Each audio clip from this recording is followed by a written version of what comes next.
Hello and welcome. This is Gray Hughes of Gray Hughes Investigates on YouTube. This channel evaluates all aspects of true crime. As you are aware, videos and live streams in this genre often discuss elements of crime that may be disturbing to some viewers. If necessary, take the precautions needed to avoid these feelings. Factual information related to cases is the key to fostering rational true crime discussions. Fortunately, you will find that here. Please hit the like button only once, share the video, and subscribe if you like my content. Thank you very much for watching.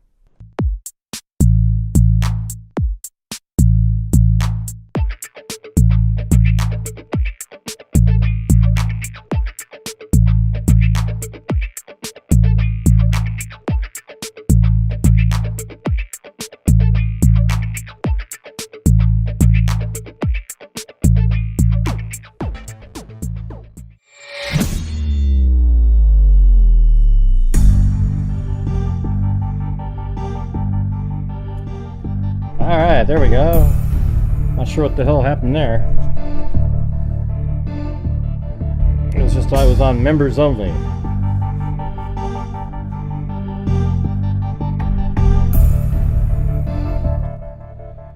Alright. Yeah, there was like 9,000 people watching Seth talk again because he's so interesting. Man, whatever he says, it's just, oh, God, it's so amazing, man. You know, unbelievable, really. Wow. How does 9,000 people even give a damn about what that guy's saying? You know, that's the part that's scary. Hey, thanks, David Arnold. All right, for the 100th time, the same thing over and over and over again.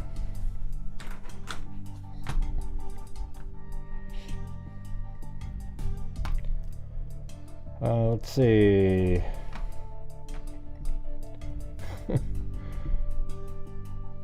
Yeah.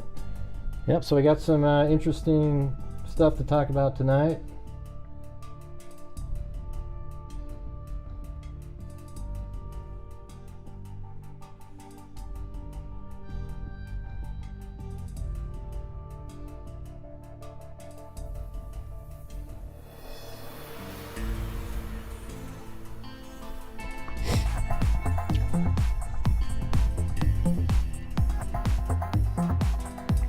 David Arnold.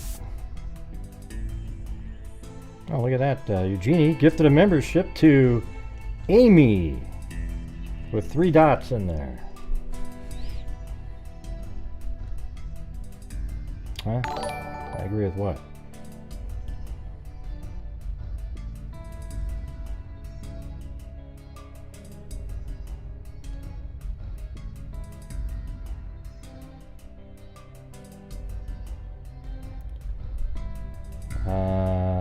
What do you agree with, Cindy? I don't see anybody with that name other than the one that just won, but I don't even see somebody with the name Amy in the chat other than A dot dot dot M dot dot, that one. Who are you talking to?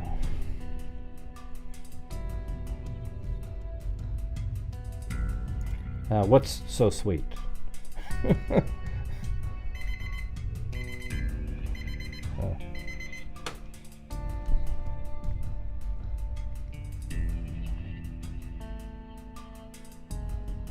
Man, I don't get it. It's weird when you can't see somebody's name. Hey, thank you so much, Donna D.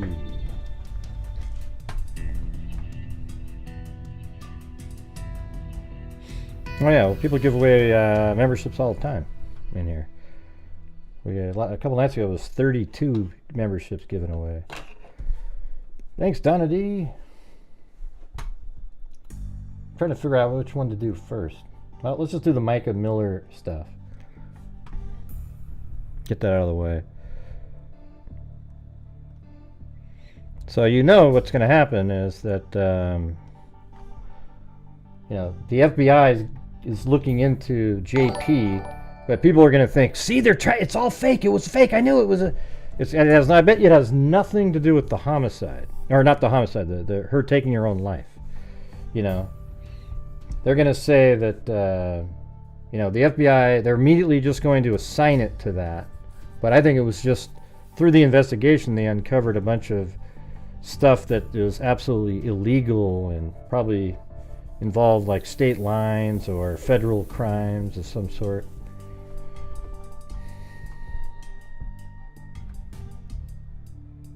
FBI investigating J.P. Miller, his attorney, and Dare to Care African mission. See what I mean? That has nothing to do with it.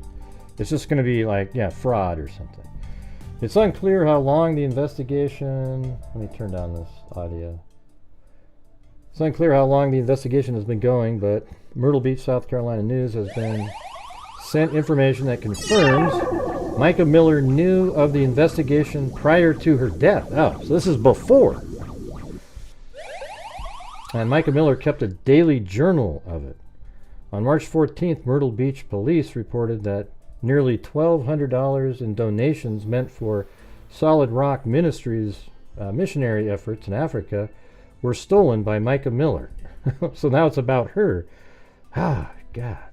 The suspect in a now closed local police theft investigation. Her bank account was allegedly credited with $1,199 after Micah Miller took her own life at a state park in Robeson County on April 27th. Her death was ruled a suicide. Apparently, additional funds are missing from the same mission. Attorney Tom Winslow and his law firm are organizations are of interest in the FBI probe. Tom Winslow represented Pastor John Paul Miller and helped J.P. Miller get local documentation of Micah's mental health diagnosis. Many have questioned Winslow's method in getting this legal documentation. So apparently that letter right here, it could very well be one of the last ones that was written by J.P. We read that on the air a while ago.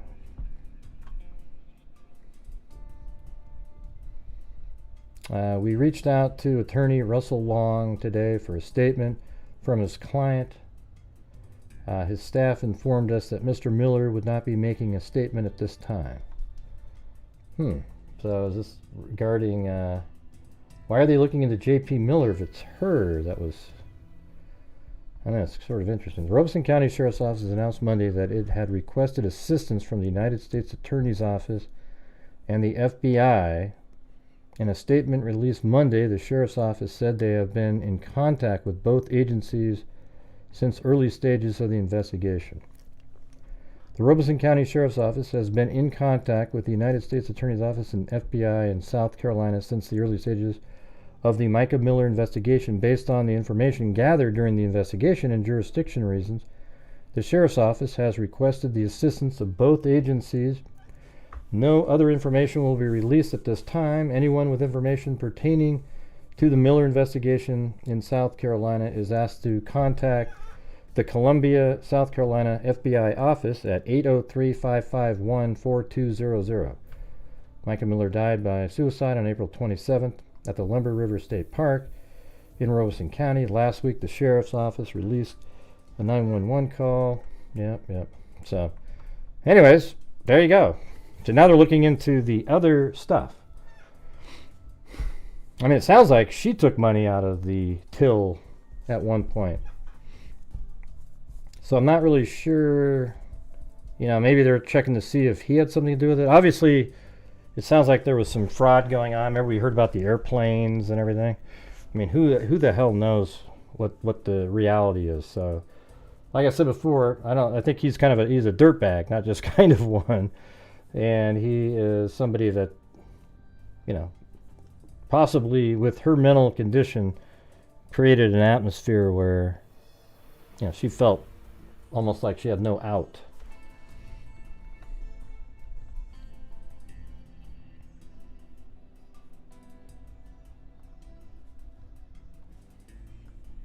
Yeah.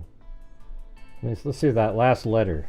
Hey, Micah, I hope you're doing well. I'm ready to be done and move on and heal and find a first lady who won't treat me the way you are. See how that's like already just a total diss. I really hope you do great things.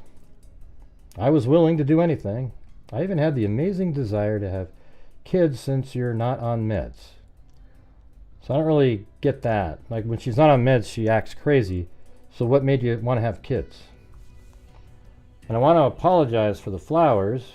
I want to apologize. Basically, well, how passive aggressive. It's ridiculous.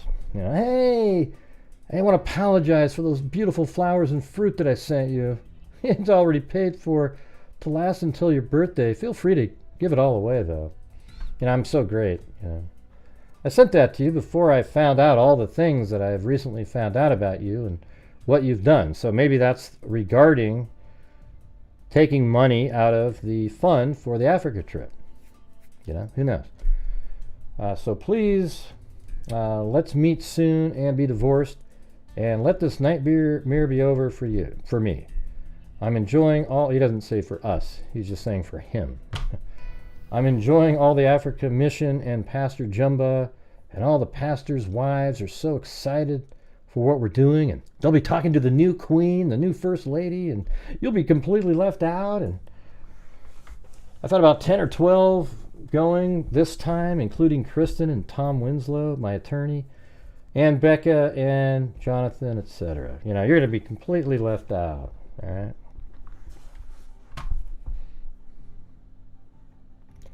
Looks like on the case, another YouTuber. Hey, thanks, BarQ. Appreciate it.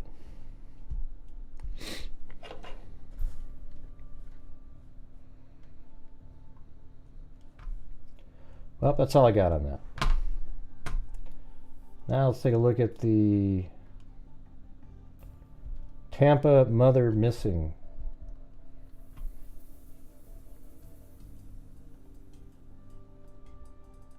Oh yeah, so I tried to download some scanner audio. I don't know if I've got it or not.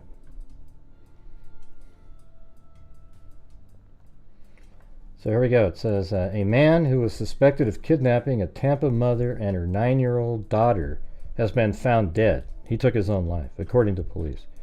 Early Monday morning, an Amber Alert was issued for a missing 9-year-old girl from Tampa who was believed to be abducted, along with their mother, 34-year-old Sylvia Pagan. Tampa police said the girl and her suspected abductor, 38-year-old Jovanni Caceres Steffani, were found at a hotel in Suwannee County. Tampa police said while Suwannee County deputies managed to get the child out safely, Caceres Steffani pulled out a firearm and fatally shot himself at about 2 a.m. after an hour negotiation. So that means, hey, thanks, Eugenie. Look at that. Eugenie's trying for a wave. You guys can't let Eugenie down. Are you guys kidding me? Come on. All right, here's it's only a 5-minute press conference. Let's play it. PATRICKMESSMER, the commander of the Criminal Investigations Division at TPD. So last night, approximately 6:30 in the evening, TPD officers responded to the 10,000 block of North Altman Street in reference to a call about a 9-year-old missing person, along with her mother, who is also 34 years old. Both of them were missing. Our investigation determined that they were likely going to be accompanied by Jovanni Caceres, who is a 38-year-old male. And that investigation also led us to believe that both individuals are going to be in danger. We activated a Florida Amber Alert along with the assistance of the Florida Department of Law Enforcement. Subsequently, Jovanni Caceres and 9-year-old Brianna Pagan were located up in Suwannee County. I'd like to thank the Suwannee County Sheriff's Office for assisting us with this investigation. They responded to a hotel where they were believed to be staying. They were able to make contact, at which point 9-year-old Brianna was safely removed from the hotel room. Brianna was recovered unharmed, and at that point the Suwannee County Sheriff's deputies began negotiations with Jovanni in order to try to take him into custody. Sometime during those negotiations, Jovanni produced a firearm and shot himself in the head. He was subsequently transported to a hospital where he was pronounced deceased. So at this time, we are still very concerned about the well-being of Sylvia Pagan. Our investigation is still very active in trying to locate Sylvia. We believe that Sylvia and Jovanni were together Saturday night into Sunday morning. So we're asking anybody who might have seen Sylvia or Jovanni Saturday night and Sunday morning to please contact the Tampa Police Department. We're working closely with the FBI and with the Florida Department of Law Enforcement to use any sort of investigative means that we can to locate Sylvia. And our ultimate goal, of course, is to bring her home safely. If there's any questions, be happy to entertain them. I know the timeline's a little, I think, confusing, at least just figuring out how long they may have actually been gone for. I know officers got the call around 6:30 Sunday night. Any idea how long they may have actually been gone for? The initial investigation revealed that they probably left the residence about 10 o'clock Sunday morning. Hey, thank you up there to Eugenie, Wendy Van Rocco, Allie Cake, Michelle H, Donna D, and Notorious Nance. All right.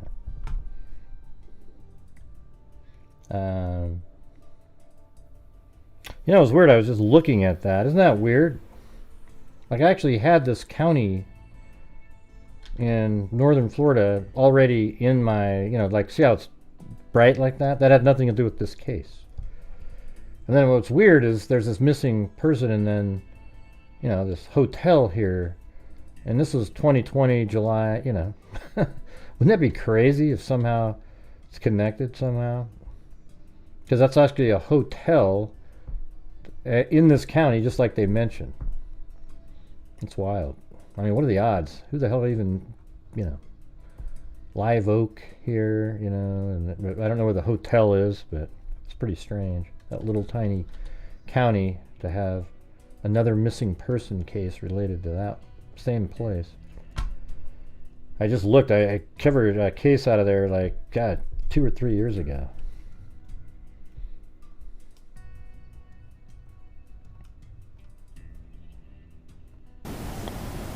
But officially reported around 6. Yeah, I believe the call came in at 6:18 p.m. Officers arrived on scene at approximately 6:30 p.m. The 9-year-old girl, was she hurt in any way? Anything happened to her? Her father made a reference that maybe she was given drugs or something like that. How is she? Okay, she was transported to a hospital and she was being evaluated at the hospital. I don't have any specific information about that. I do know that she did not appear to be physically injured, and I don't believe she was admitted to the hospital. What's the significance of that area? Why did they go there? At that point, we're not too sure. We know that it appears that Jovanni got on I-75 and drove north, and that's about where the intersection of I-75 and I-10 is. Part of our investigation will be to determine any sort of ties that he has to that specific area, and there might be a reason, but at this point, we're not sure why he picked that specific part of Florida. Any signs that she was hurt? Anything in the home? Anything in the vehicle? Did he say anything? No, we still have officers, they've been in the area of the residence for the better part of the morning, still trying to gather evidence and try to figure out what happened. But at this point, we don't have any specific evidence that would lead us to believe that Brianna was hurt. Did the girl say anything about what potentially happened to her mom? She did not know about what happened to her mom. Have they had issues with this guy before? Have he had domestic calls with the mom or anything? So we don't have any history of any type of domestic violence at that address. Would it be safe to, or correct to say that he had barricaded himself in the hotel room, and then could you say how long kind of those negotiations went on for? Yeah, I don't know that it would be accurate to say that he barricaded himself. I do know, speaking with the Suwannee County deputies, they spoke to him for about an hour before he made the decision to end his life.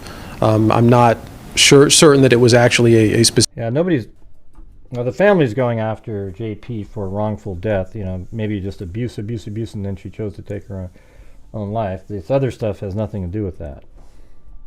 Specific barricade situation. And so the 9-year-old left the hotel room. Can you dive a little bit deeper into kind of that process? Police arrived at the hotel room. What happened then? Sure. The way it was conveyed to us is the deputies arrived at the hotel. They knocked at the door. He answered the door. They observed her in the hotel room. They were able to get her to come to the deputies, at what point the deputies take her to a safe place.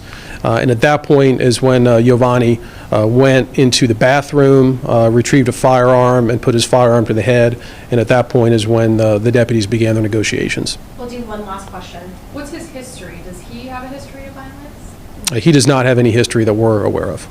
Okay, thank Yeah. Right now, Huh. police I are... wonder what the hell. That's the guy right there. You can barely see him. He's kind of a small picture.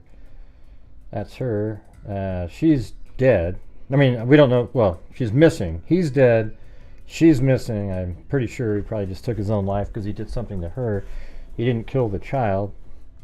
He was probably like, if I can't have the child. I mean, I don't know what the deal is, if he's the dad or what's going on, but he's probably was more just he wants to kill her. And yeah, obviously it's like one of those domestic violence type relationships. And maybe she didn't want to see him anymore, and then he abducted her and her kid, and then he killed her but left the child alive. I guess that's one positive aspect. But where the hell is she? I mean, she could be anywhere at this point. And by the way, when he went to the hotel, was it just he and the child at that point? Not sure anybody asked that question. JP Miller. Or I think that's his name, isn't it? Was it JB? I thought it was John Paul Miller, yeah. Ah, Jesus, you guys. I mean, there's even a picture on the damn thumbnail. Can you just look?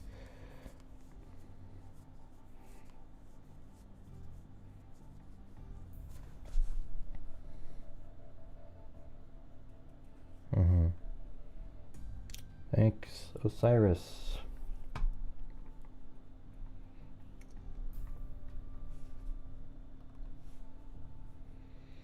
Yeah, this one is a 9-year-old Tampa girl has been safely located, but her mother is still missing after their suspected abductor was found dead early Monday morning.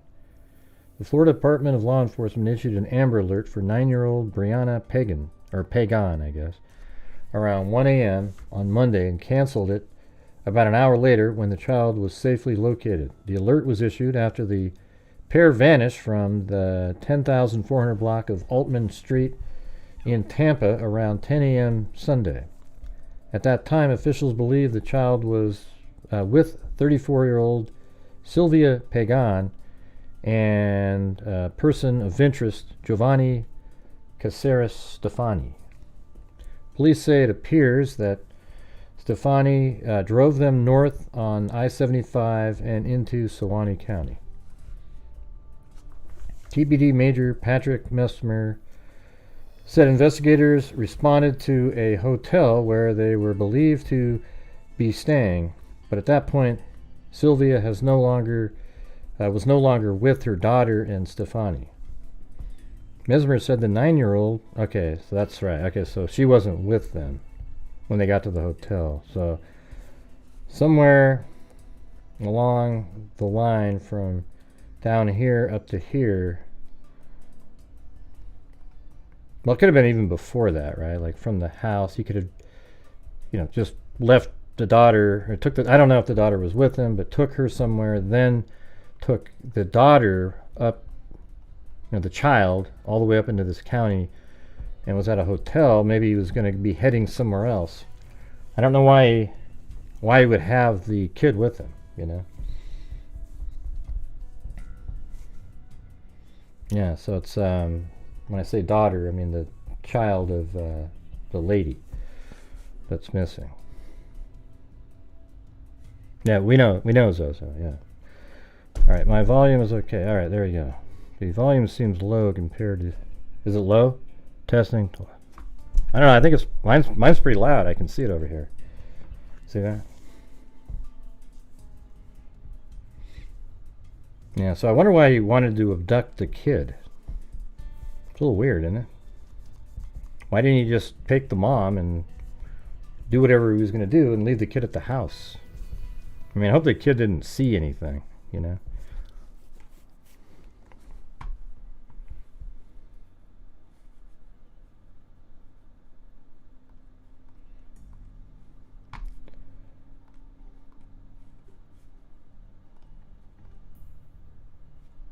does it keep disappearing right out there?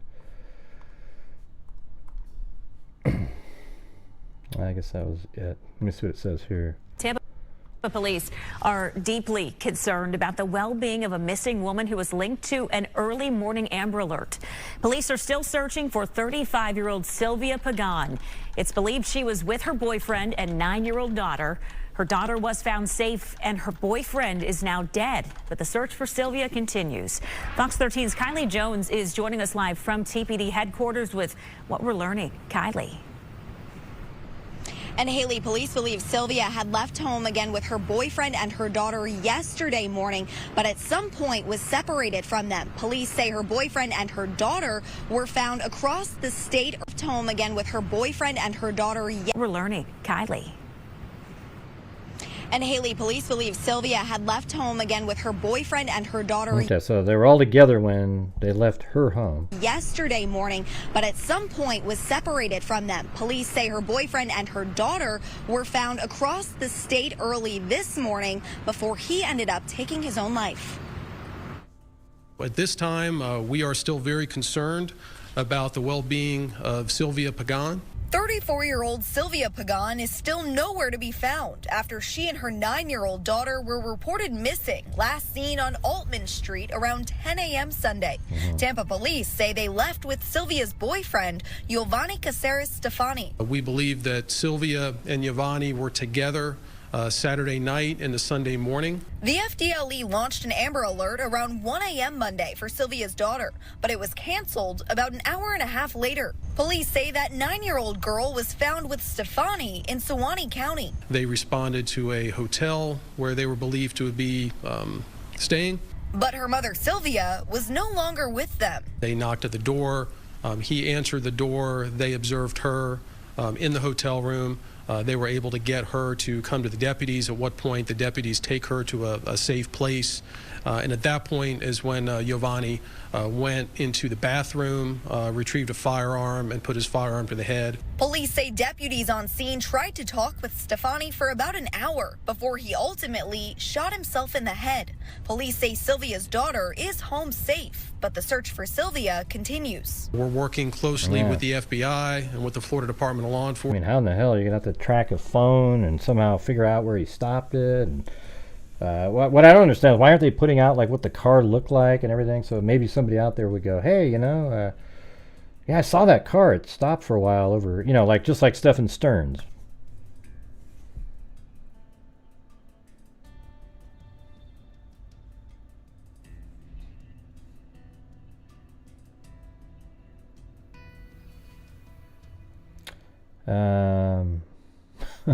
Well, thanks, Sandy Shirley.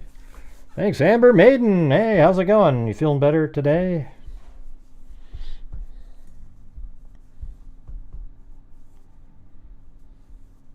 Well, that's the guy. Hey, thanks, Amber.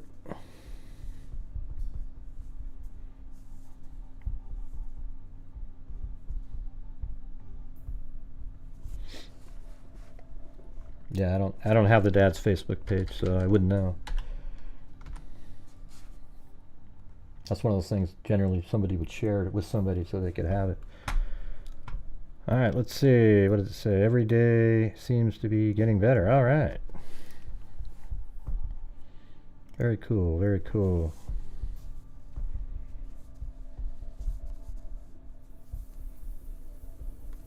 Yeah, his dad hasn't been mentioned in the article, so I wouldn't know.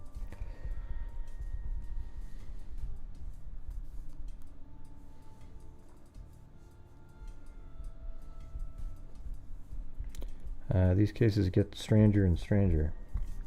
Yeah, we don't know why. I'm sure it was just, she probably didn't want to be with him anymore, and he wasn't going to let that happen. And he ended up killing her.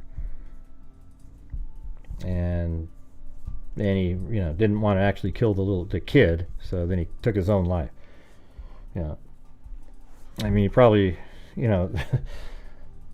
don't know. It's like those are the people that realize what they did was horrible, and they don't want to live with the consequences and shame of it. At least they're at that level. It's the ones that do that and they think they're righteous for it. Those are the ones that you go, God, that's a, I mean, it's a horrendous person regardless, but. Get to go home in 2 days. Oh, I thought you, was that a little longer than you thought in the hospital, or? Been there for almost 2 weeks now.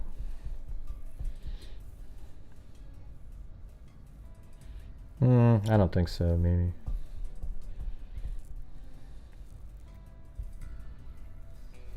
I know that makes a better story, but, you know, I guess anything's possible.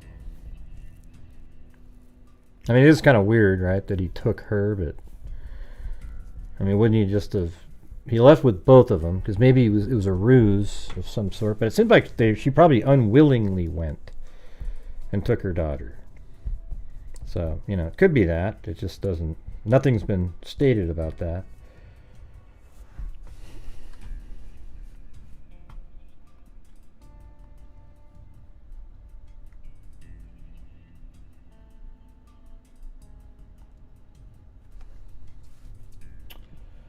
Yeah, I didn't ask for photos. I was looking for the link to the dad's page.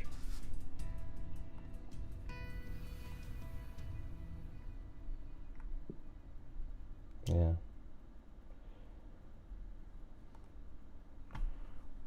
I guess that kind of goes there. Let's see. All right, here we go.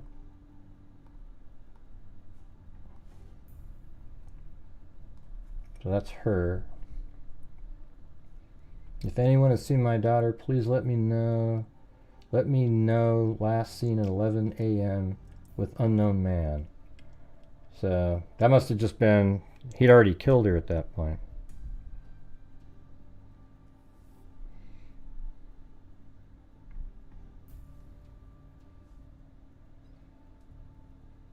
Yeah, well, at least she was found. And this guy must be the bio dad here. Yeah. Okay. And then what does he say again?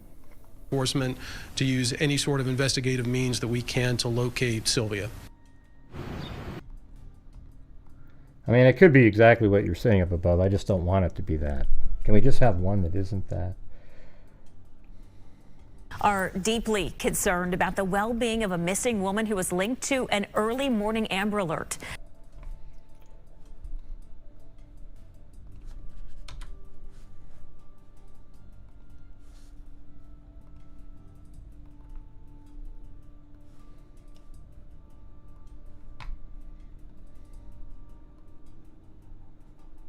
Patrickmesser, the commander of the Criminal Investigations Division at TPD. So last night, approximately 6:30 in the evening, TPD officers responded to the 10,000 block of North Altman Street in reference to a call about a... So last night, approximately 6:30 in the evening, TPD officers responded to the 10,000 block of North Altman Street. And then she was seen at 11 a.m. today. So yeah, that's way after that.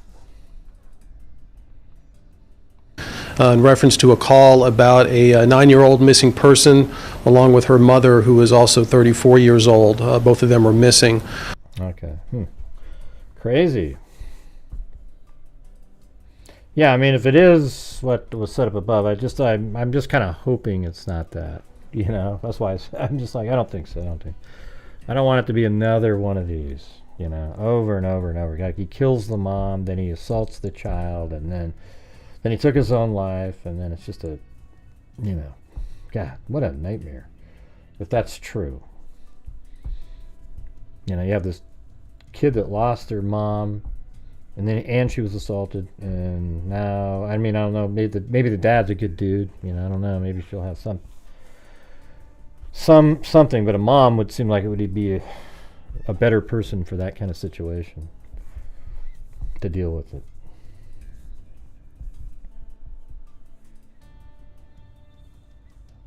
Yeah, it's probably plausible. Definitely plausible, given that. Why did he take her? Why didn't he just leave her somewhere else? Instead, he had her with her at the hotel.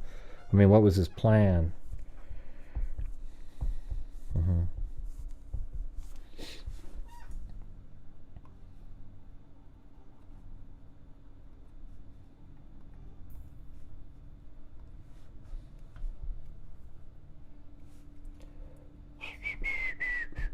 Well, I don't really have much more to, now it's like, where are they?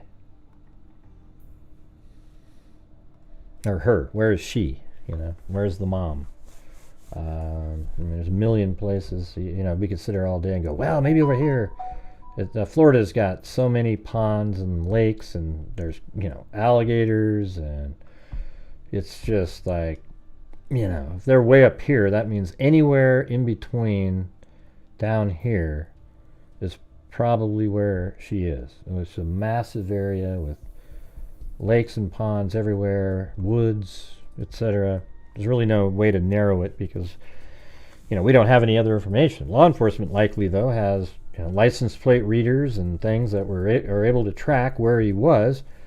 And they might see, here's what they might do is like, they get a license plate reader, and let's say he's down here, and then he's driving, and let's say his license plate reader is picked up right here, let's say, right? And then an hour and a half later, it's picked up right there. They might go, well, where was it? Why did he should have been there only 15 minutes later. So then they can say that maybe somewhere in this area is where she is. I'm just giving you an example because there's a delay in the time frame on the license plate reader. And they might keep tracking the car and see, okay, everything else is stable. It's the right amount of time to be here and be there. And there was no traffic or anything like that during a certain time. Then they might be able to figure out on license plate readers or traffic cameras where he likely went for a certain amount of time. Right? If he didn't have his phone on, for example. Now, if his phone was on, then they can just ping it and determine where he was, get all the cell tower records. I wonder how they actually found him in the hotel. Did they say that in the answer? I missed it. All right, 2 months. All right, freaks. Well, if you're out there and you want to help support the channel tonight, we're at about 25% of the goal. So if you can help support it, that'd be great. Trying to work for, get through the month. We're kind of just been going down a little bit slower, a little bit slower, a little bit slower, a little bit slower. Like yesterday was our worst night of the month. It wasn't terrible, but it was the worst one of the month. So I'd like to start avoiding those. I don't have time currently to make videos that help augment the day. All right. I'm trying, but I just haven't had time. And those are the ones, the ad revenue from the videos are what have been helping lately. The SD poor lady with a sever. What? I don't know what you're saying.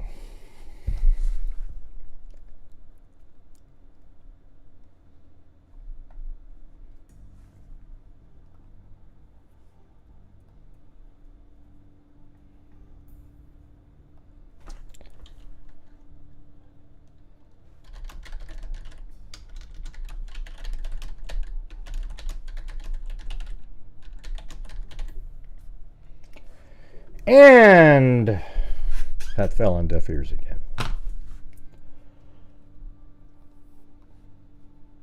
Let's see. Well, I don't have anything else. I did have the scanner audio, but I don't know if there's anything to it, We might listen to it, but I don't know what value that has. It would just be the report that they were missing. Hey, thanks, Pixie Blue. Contrary to others' opinion, I love your grumpy ass. Yeah? Why do you like that? Some people like me.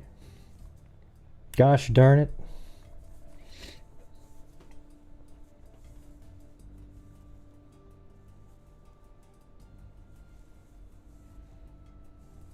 Your car should have been on Amber Alert. Well, I think they did do an Amber Alert. In the morning. Well, good. What's wrong with being grumpy? I don't know. Here's what it is. I was watching a show tonight that just is, I don't know, man. Nothing gets done. Nobody figures anything out. 9,000 people watching. super chats flying like it was a ticker tape parade. And then I come out and I do a show where I actually prepare and find articles and stories and stuff.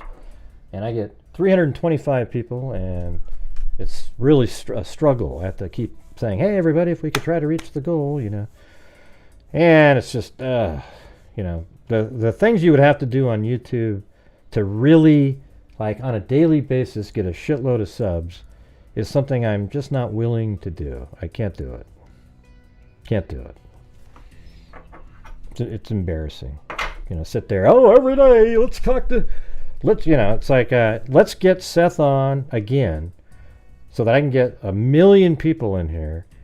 And it's just, you're not figuring anything out. There's no information in the case.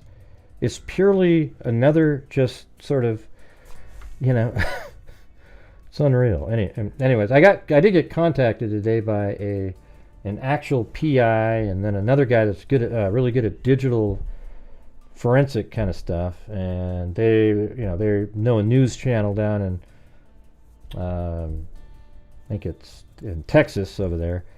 And one of them's going to call me tomorrow regarding the, shit, my brain just went, here, I'll figure it out.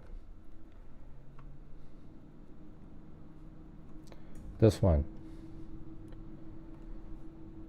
Yeah, Caleb Harris. I knew it was something. Yeah, the Caleb Harris case. And, you know, they're like, whoa. Because, I mean, this one is a case that we've talked about that absolutely has an answer. And I think it's so obvious that the only thing that's making sense is exactly what we came up with when we didn't actually find the Reddit user, but they gave a Reddit user, and then we started looking at it, and you could see that he made a post around 12:30 at night to go meet somebody at this park right over here. And law enforcement searched this park over and over and over again. The family, though, doesn't ever mention those contacts. You know, I know it's embarrassing. Maybe they don't know about it or whatever, but, you know, it's just one of those things where, you know, who knows? Who knows? Hey, thanks, K-Me.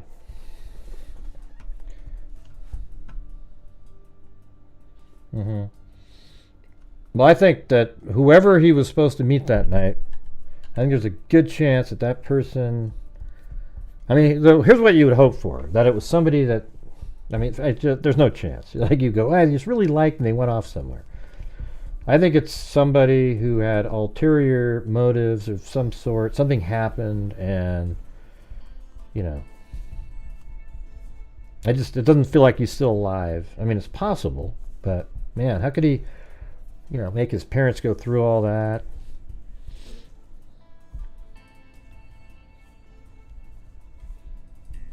I don't know. Anyways, so apparently the reporter is supposed to call me tomorrow. I don't know if I'll be on the show or anything. It's just he wanted to know more about this information. And, you know, he was into environmental sciences, and his name was something like outdoor physics, right? I mean, isn't that exactly the same thing? Environmental sciences, outdoor physics. And then he's wanting to meet up with somebody a mile away at a park. You know, I don't have any way to absolutely prove, like, oh my God, that's his account, but apparently they knew it was his account, and then they sort of changed their story because it wasn't supposed to be put out there.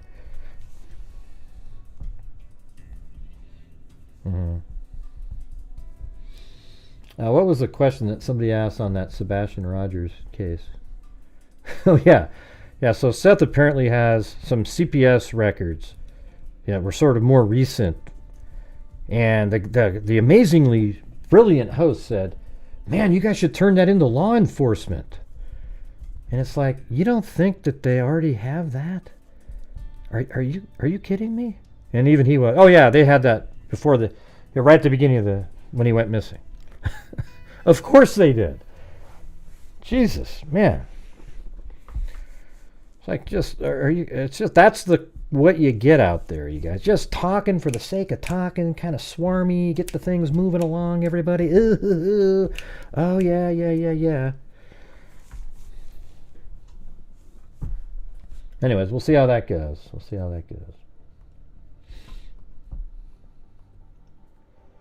All right, now I'm going to do the one that I was going to do yesterday. So if you're absolutely bored with cases that aren't solved or one that's older, you might as well get the hell out of here now, because I'll be going to be reading some newspaper articles here.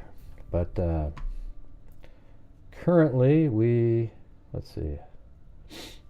are at a quarter of the, still just about like 28%. Maybe 30. I'm going to need you guys' help on a nightly basis, as I say every single show. Yeah, well, I mean, it's so easy to just sell your soul and be a very, very profitable YouTuber. I could do it. And there's cases where I'm on the side of popularity, and when I do a couple shows, I might get 1,500, people watching. But I just don't do it that way, It's weird. It's kind of a weird feeling.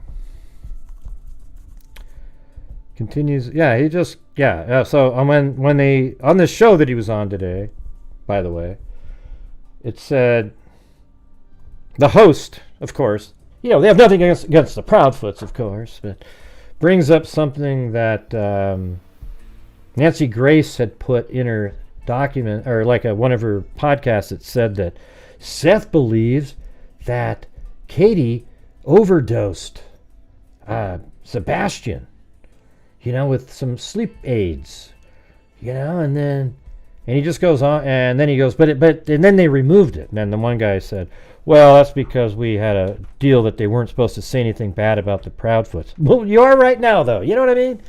Like, you okayed it for this host to bring that up again. So it's just passive aggressive garbage, all right? Thank you, FarQ. And I'm not saying Fark you, I'm saying thank you, Fark you. Because that's your name on YouTube. Yes, Allie Cake said, say yes to a wave. All right. Pretend that I'm one of those, a channel tonight where everybody's like, you, yeah. It feels dirty to even watch. Yeah. Well, I just watched it for I just kept scrolling around and kept catching these parts where I just go, oh God, oh Jesus. And I don't know who did anything in that case. I just know it's hypocritical, the treatment of two different sets of family members without any evidence at all. Once there's some evidence, then I don't care if anybody says something. But in this case, there isn't any. There's nothing to suggest anything. There's nothing. The truth is about the Sebastian Rogers case is there's no information different today than there was 2 months ago, and yet so much content was generated off of nothing. Just the drama element. That's it. Isn't that amazing how that happens? Thank you, Mama 457 Rose.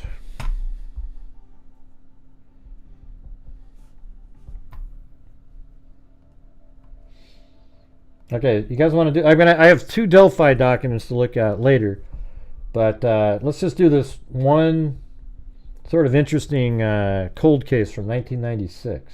Is that all right? Can you guys hang in there for it? Okay, let's see what we got. We got 335 people watching.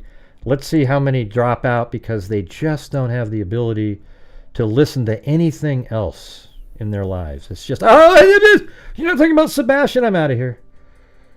See if you can do it. See if you can spend a few minutes listening and learning about something else.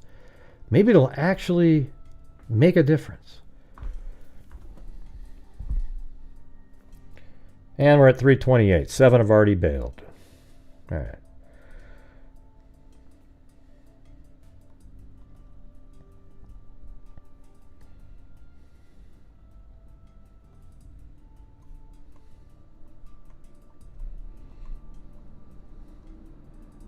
This is also in Tennessee, by the way. Felicia Carson. And this is actually where she lived, right here. In this house. And this one's pretty brutal. I think it's that one right there. 134. Yep, 134. Right there. So here we go.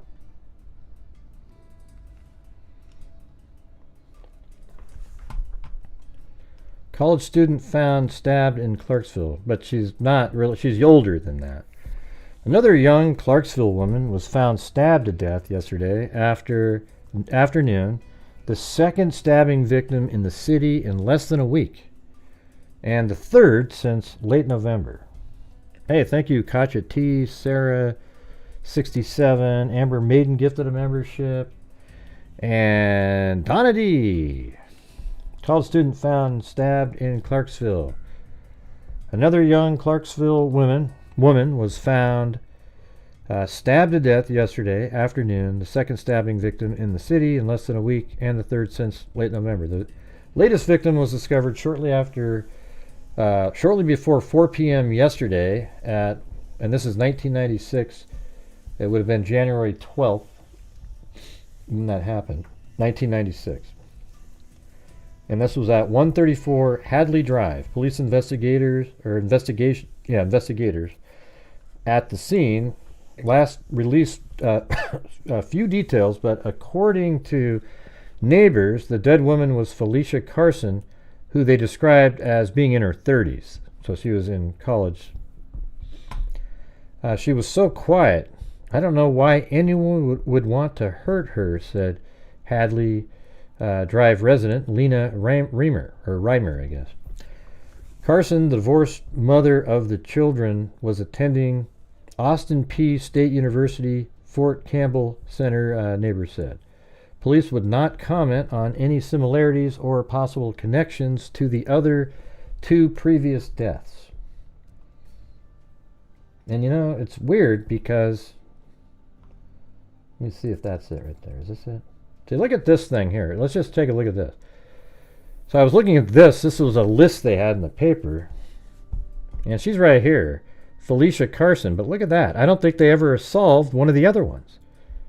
See, that's when you start going, there might be a connection here. You got Azuria Johnson, January 6, 1996. Then you got Felicia Carson, the one we're talking about, January 11th, 1996.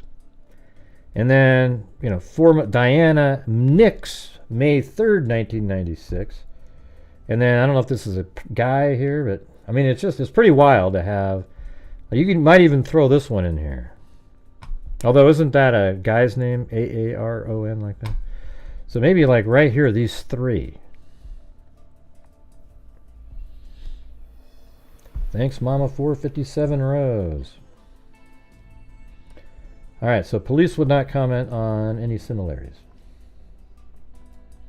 That was on the 13th of January, that article. This is the 17th. Felicia Carson, 33, of 134 Hadley Drive, died Friday, January 12th, 1996. And by the way, she's actually still been verified. And that's how I got her address, but it's right here in this article, too. The funeral will be at 1 p.m. today at McReynolds, Nave, and Larson Funeral Home. She was born November 21st, 1962 in Brunswick, Georgia, daughter of David Shields of Castle Rock, Colorado, and Betty Holton. I mean, that's irrelevant, I guess. And let's go to this one. So now we're on to January 28th. Some students at Austin Peay State University are carrying pepper spray and whistles on their keychains. Late night runs to the nearby Taco Bell or the Walmart Supercenter are out. While walking to class, they're looking over their shoulders more and traveling alone less. Thank you, Timothy Moore. Since late November, someone has slain 3 young women in the area. All victims were alone.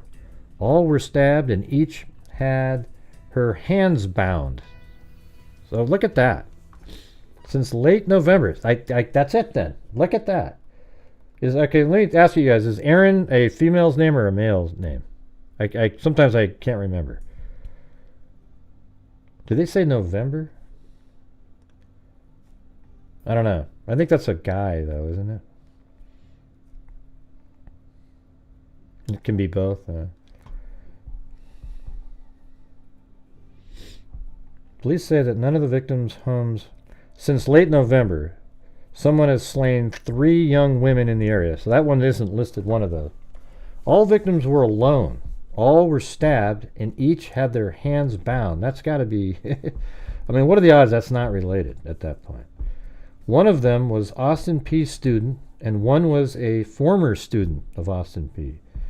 Police say none of the victims' homes showed signs of forced entry. None of the victims were raped. Authorities said they don't think the killings are connected. Oh, really? Wow, that's wild. And some say students have no cause to be overly concerned about their safety.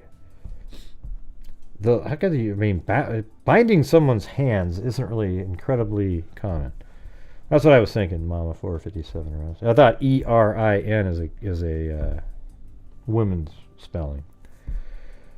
The latest victim was Felicia Carson, 33, who was stabbed to death January 12th in her Clarksville home. Police describe her homicide as a jealousy, revenge, hatred killing, and not a burglary. She has never attended Austin Peay, who was stabbed Clarksville home. Police described her homicide as jealousy, revenge. She had never attended, so she was about to start school there. Some Austin Peay parents are worried about their daughters and are considering withdrawing them from school, just like Idaho 4 right there. Margaret Barnes, Memphis, who has a daughter at Austin Peay, is one of those who are unnerved. She asked that her daughter's name not be published. I just don't know what to do, she said. I am in a panic, said Austin Peay President Sal D. Ranella. There is a misperception that all 3 were students. I think the best thing we can do is provide accurate information. There's absolutely no evidence of any targeting of our students. Security officers patrol the campus on foot, on bicycles, and in cars. The security office also offers a shuttle and escort service. This is absolutely ridiculous, he said. Clarksville, with a population of about 100,000 people, is about 45 miles northwest of Nashville. The nearest metropolitan area, the sprawling Fort Campbell, is just minutes away on the Tennessee-Kentucky line. I'm a little nervous, said junior communications major Venezuelan Williams, 20, of Bartlett. So, yeah, people were freaking out.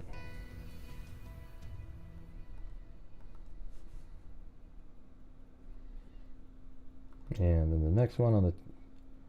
This is like 3 months later now.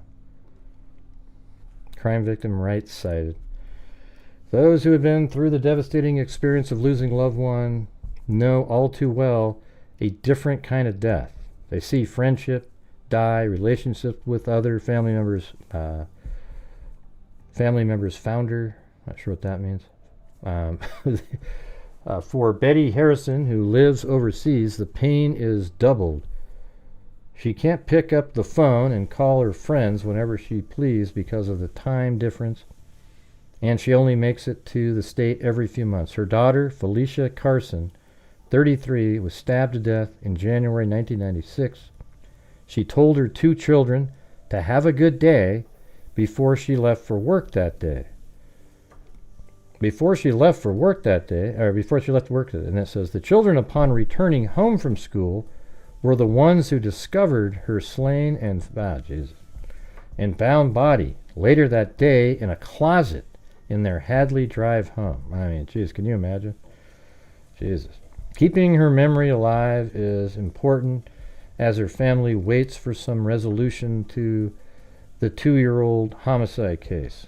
They kept the box that holds her ashes on the table during Thanksgiving last year so they could celebrate the holidays with her.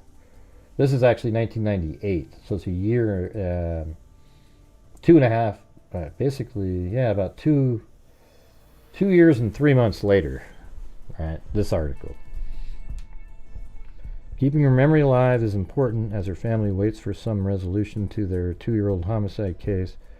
They kept the box that holds her ashes on the table during Thanksgiving last year so they could celebrate the holiday with her. Harrison described her daughter as outgoing with those she knew, a lady who loved plants, crafts, cooking, and arts. She was the one always doing for others. If someone was sick, she'd mow their lawn. When an elderly neighbor needed things taken care of, Felicia found time to include errands with hers. Let's see. Felicia's sister, Cindy Petty, tells people, if you get to know Betty, you'll know my sister. Meanwhile, a tree grows in Felicia's honor on the campus of Hopkinsville Community College, where she was a straight-A student. So I guess she wasn't even going to that school. Yeah. Harrison visited the campus to see Felicia's tree during her last visit here. She hopes anyone with any information about her daughter's death will talk to authorities. Felicia had been at the Red Carpet Lounge the night before she died, and someone might have seen something seemingly insignificant that could help crack the case. For Harrison, another kind of death is now settling in.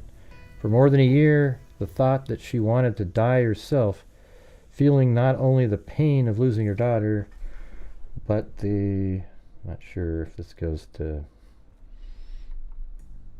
this still A, oh, that's it right there. Desertion of friends as well. That's one of the worst things in the world, man. Like, if you're a parent and you lose a child, people that always thought that they were your friends, they're really not. They're not there for you. They just don't want to, they don't take the time. They don't want to take the time for all the months and maybe even years that it's going to take them to get over it, because it's too inconvenient for them. So what you do is you realize who is and isn't your friend when you have a family member die, especially a child. That's who you really know who your friends are. Friends you thought, I remember my mom had some, people are always friends, they're always coming over and everything. And after my brother died, they just, can you just get over it? I just want to be back to the way it was, and well, screw you. How about you just realize that things aren't going to be the way they were, and maybe they'll get close to that someday, but be there for them. Yeah. All right, you guys, we're on one of those massive lulls again, so we got to keep on trucking. We're still only at 40%. Not even that. I think it's, what are we at? 40%. 39% of the nightly goal. So if you guys are out there and you're able to help support the channel, that'd be great. Thank you very much.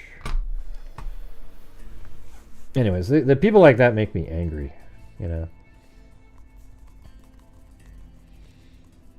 Friends you thought, look at the next, I didn't even read this yet. Listen to this. Friends you thought you'd always know dump you, Harrison said. After the murder, nobody wants anything to do with you. There's a stigma attached, so that probably made it even doubly worse, It makes them feel like they themselves are vulnerable. Harrison said, it's like a different death. Others who've lost loved ones to the hands of killers know that pain. Regina Austin said she noticed how people hesitate to mention her daughter, 19-year-old Jamie Maribel, who was killed in September of 1990, because they're afraid of opening the wounds. People hesitate to say something because they're afraid they're going to hurt us. I don't think so. I think it's just more they don't want to get involved. That's the real thought that those people have. But talking about their lost ones is something, or sometimes the only thing that helps and nothing anyone can say. God, man, it's hard to read the way this person's writing. but talking about their lost ones, who says lost ones? I've never seen that, is sometimes the only thing that helps, and nothing anyone says can hurt any more than what's already been done, she said. There's not a day that goes by we don't think of them and say their names. Once the suspect was convicted of murdering Maribel, a few people told Austin how happy they were to see justice finally done, even though it was more than 7 years after her daughter's death. She thanked them and was happy they didn't hold back.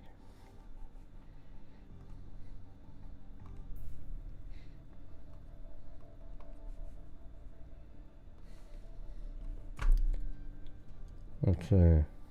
Well, thanks FARQ again, but come on, everybody. You can all help out with FARQ, you know? FARQ. Oh, jeez. I have a hard time saying that. Yeah. Felicia Carson, 33, stabbed nearly 80 times. Do you guys see that? Like, that was, I found that detail in this one little thing. She was stabbed almost 80 times. Her body was found January 12th, bound up in a walk-in closet at her Hadley Drive home. And that's inside this house right here. Right there.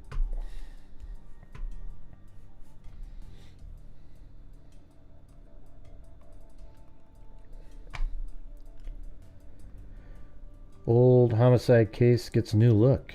All right, this is 2002. The local Joint Homicide Task Force hopes a trip to Philadelphia and meeting with an unusual crime-solving group will help lead them to the person who killed Felicia Carson, stabbed to death 6.5 years ago. Sheriff Sergeant Brian Prentice and City Detective Bill Kellett recently journeyed to the port city to present evidence in the case of the Vidocq Society. That's one that Dr. Colleen Fitzpatrick is part of. Oh, that's interesting. So she's actually, maybe she's even talked about this. After Prentice and Kellett presented the evidence, the Vidocq members peppered them with questions, and afterwards, several offered to help find Carson's killer. A few said they might travel to Clarksville to offer a hand. Carson's children, Gary and Emily, returned from school January 17th. I mean, this case seems like there'd have to be some DNA around, don't you think? You would think. And with 80 stab wounds, his hand likely slipped off of that. 30 bound. Okay, so returned from school January 12, 1996, to find their mother, 33, bound and slain. Her attacker stabbed her about 80 times. Police haven't been able to solve the case, and they haven't been able to connect it to the unsolved stabbing. So there might be another one. So page B6. Is that what this one is? That's so. 14. Is that going to make it? Let me go back one.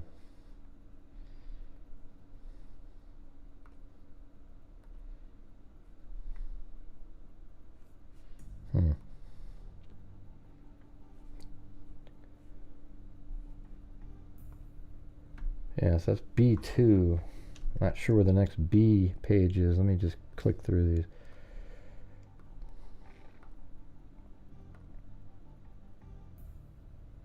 That's B5. Okay, B6. There you go, right there. To 2 other local women. Azuria Johnson, 20, found bound and stabbed to death January 6, 1996. Is that one of these? Hold on. Yeah, see, there it is. Azuria Johnson, 5 days before. Bound and stabbed. How could that not be connected? I mean, I guess anything cannot be connected, but Jesus. January 6, 1996, and Carolyn Tina. Her name is not on there. Carolina Vega Velasquez. That was 1995. That's still not on there. She was also found bound and stabbed on November 30th, 1995. The slayings of Johnson and Vega are related. Oh, okay, Prentice said. Earlier this year, Carson's mother, Betty Harrison, requested Prentice and Kellett consider presenting evidence to the VDOC Society. We're a very select organization who meets to help local law enforcement investigate and solve unsolved homicides, said Dick Leventhal, the group spokesman. The VDOC Society receives numerous requests and selects only a few cases to review, he said. Our major work is being a catalyst, Leventhal said. We point out how to get dead case off a center and going again. About 60 crime experts, many of them nationally known, reviewed the case and offered tips to Prentice and Kellett, including submitting more items for DNA analysis and re-examining video surveillance, Prentice said. They have all that? We've got a videotape taken at a bar the night she disappeared, Prentice said. They offered to enhance it for us. Man, 1996, though? That would just be crap. VHS tape. That's going to be a big help, he added. Hopefully, it will show everyone in the bar, and we'll be able to cut out some people and add some people. Prentice said he was eager to get the help. You work these cases, and you work them, he said. Anytime you get somebody to give you another avenue, you get really excited. I hope we'll solve this case. Man, that was 2001. Only 5 years after. See, Mama 457 Rose said, say no to lulz. Because this has been, yet again, a massive lull night.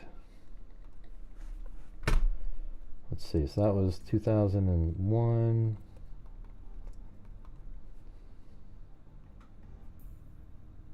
Actually, that article was 2002, I think. Yeah. And then this is a 2021 article here. Clarksville mother Felicia Carson was found brutally murdered in her home more than 25 years ago. I remember when we left that morning, our mom was sitting on the couch and she told us to have a good day, Emily Carson, her daughter, recalled. We walked out to the bus stop like normal. Emily and her brother made a gruesome discovery when they returned home from school. Seems like somebody would have heard something. Because this is, after they went to school, after they came, before they came home. So it's like in that school time window. Oh, look at that, right up there. I think that looks exactly the same, right? There's a big tree. Yeah, there it is. There's the tree. Yep. And looks like they put a fence around it. But that's what it looked like back then. Yeah, exactly the same. Everything's the same. Little different shutters. Everything else is the same though.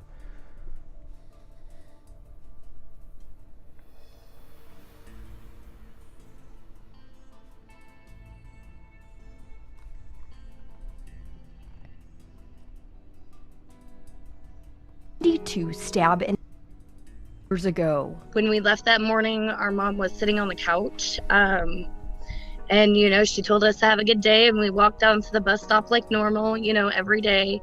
Emily and her brother made a gruesome discovery when they returned home from school that day. Got home, I had noticed, what I know now is blood on the door.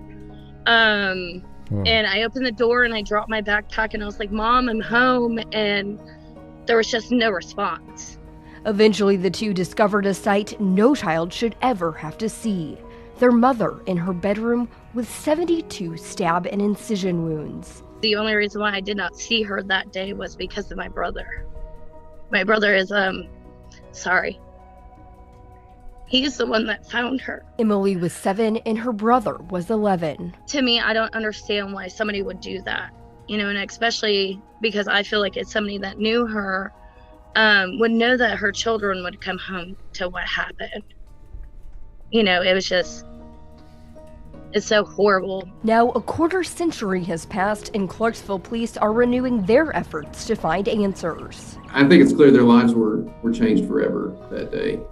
Her oldest son is actually the same age as me, and I can't imagine being an 11-year-old. This is WKRN. And coming home from school and finding your mother brutally murdered and having to be the one to see that. I think those images are probably burned into his memory, unfortunately. What we do know, Carson had been out with friends at the Red Carpet Lounge the night before on January 11th, 1996. She got a ride home with a friend around midnight and saw her children off to school the next morning. Yeah. Then she was killed at... See, I just don't... I'll rewind a little bit. I don't think that it doesn't sound like the lounge is a big part of it, because she already made it home. It would be something different if, like, she was killed at 1 a.m. after returning from the lounge. But it seems weird that somebody would just be kind of like sitting outside waiting for the kids to go to school. This one feels like somebody that already knows her. Maybe they were angry that she was at that bar because they saw her talking to somebody, but I don't think it's like some, I don't know. It'd be weird if it was a serial killer at that bar who then waited for the kids to go to school and then went in there. She got a ride home with a friend around midnight and saw her children off to school the next morning. Then she was killed at her home on Hadley Drive sometime before they returned home around 3:30. But what would drive someone to stab this mother 72 times? That's certainly a lot of rage. Obviously the result of... No, she didn't, Katja. Intensely emotional state of mind, which most detectives will tell you something that violent is probably somebody that she knew. The kids were at school. She didn't have to shield anybody. Prior to the murder, or was involved with at some point in her life. Yeah. It's probably somebody that the police probably have the guy's name in their file who did this. They just couldn't prove it. I bet you it's got to be somebody that was really angry and, somebody like she rejected him. Something like that. Who's the father of the kids? Might want to look at that. Who's the father that's having to pay child support and she's going to school and then she's out at bars talking to other people? Not that that's bad. You should be able to do that, but you could see that creating, some psycho dad doing something like that. But it's probably not even the dad. Maybe the dad's not even alive. But it's going to be some guy that felt wronged by her. And really, what would make you go in rage over somebody? Although, the scenario of a complete stranger is... Man, you sure got a weird-looking thing that goes on up there. It's not ruled out either. The murder weapon was never recovered. Now detectives ask anyone with information on the case, including what relationships Carson might have been in, to come forward. As for her children, it's a personal plea. Our family has gone over 25 years without answers, as to why somebody would do this. I need the answers. I don't just want them. I need them for myself. So maybe eventually I can work towards healing, I guess you could say, because I don't think there will ever be closure from this. It's truly unfathomable why someone would commit this crime. Carson was also in the process of going to nursing school during her death. Now detectives are looking for anyone who might have information about her, including any relationships she might have been in. You can reach out to the Clarksville Police Department. Their homicide unit can be contacted at 931-648-0656, extension 5042. Yeah, and then down here it says,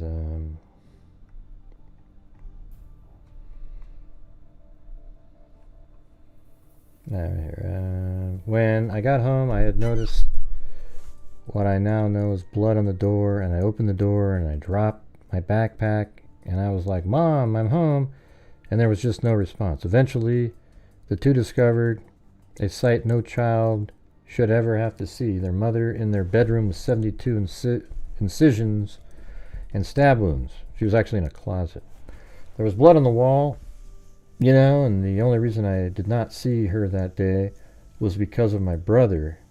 He's the one that found her. Emily Carson was 7 years old at the time of her mother's murder, and her brother was 11, and they just got home from school.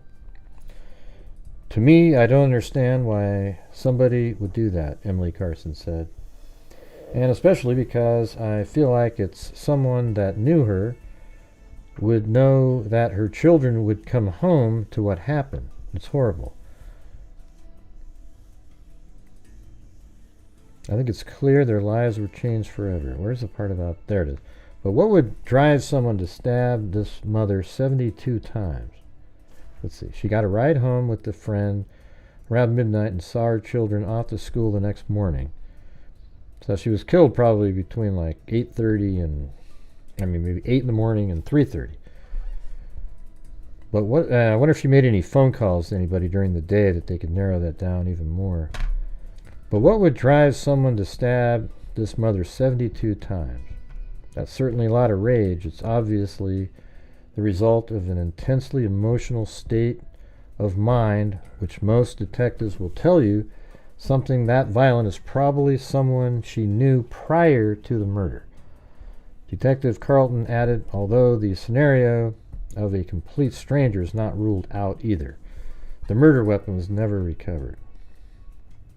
As for Carson's children, the two went to live with their father in Michigan. Okay, so he's, yeah, maybe nothing there with that. Her family has gone over 25 years without answers as to why somebody would do this. Crazy. No, she wasn't hiding in the closet. All right, anyways, let's move on to the next. And by the way, guys, we're not even at 50% with an hour and, almost a half the show in. So, not sure what to tell you. This is what I'm saying. This is why it makes me nervous doing anything else other than, hey, everybody, Sebastian Rogers again. Hey, tonight's going to be the same thing over and over again. You guys tell me every single night that this isn't what you like. It's wild. So this is the write-up that was in the Project Cold Case, right? This story is part of a collaborative project between Project Cold Case and the University of North Florida journalism class. Felicia Carson had modest plans for her life family. She had 2 kids that she loved so much. All she wanted to do was watch them grow and provide for them the best way she could. She would go to her son's baseball game and she would be up in the stands, Cynthia Holton, Felicia's sister, said. She was always the loudest one. She was so proud of him. Those cheers came to a stop over 2 decades ago when Felicia was murdered in her Clarksville, Tennessee home. Her murder has never been solved. Well, just go back and listen to the first part, Zozo, then you'll know the whole thing. She was just stabbed 72 times and she was found in the closet. Felicia was born on November 22nd, 1962, and I'll be reading the whole thing right now so you can just listen to it.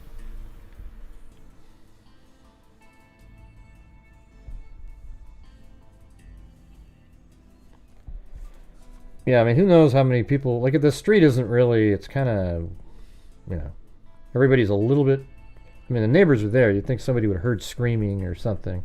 But it is during the day. Like, if these people work, and these people work, nobody's around during this time. That would be a problem.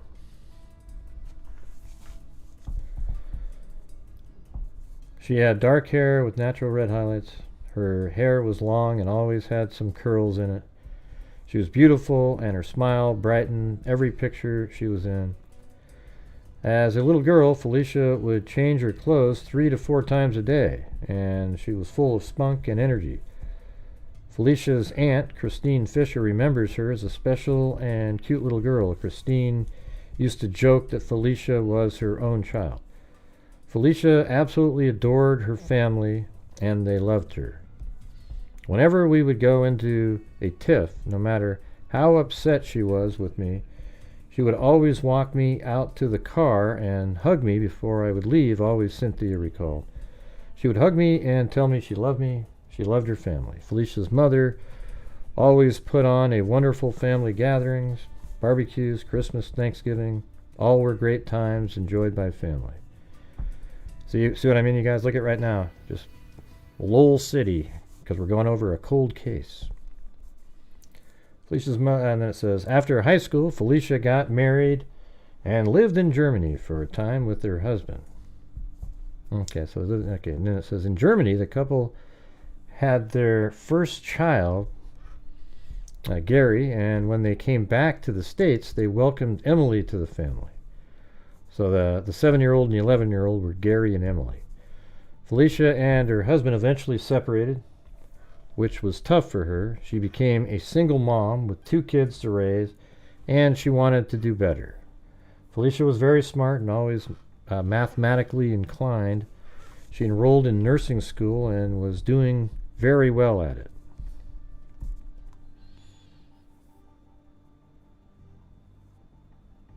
Let's see. Live Free or Die said, thanks for being here right now after night after night. You're positively impacted hundreds of families. Yeah.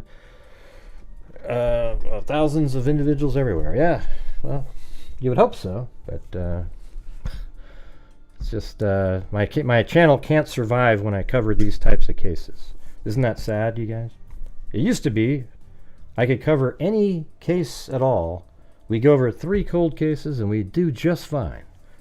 But now I have to cover just the popular ones or we don't do it. Isn't that just weird? You guys see it, right? Aren't you guys watching the show right now? And you see that we're just like... But if I did a whole show tonight on Sebastian or, any of the other big ones that are going on right now, it'd be a totally different ball game. And it's odd that you guys don't see what I'm talking about. You always say, no, Gray, we love these. Really? It doesn't, sure as hell doesn't seem like it. It's wild. Anyways, Emily remembers little about the day her mother was murdered. Let's see.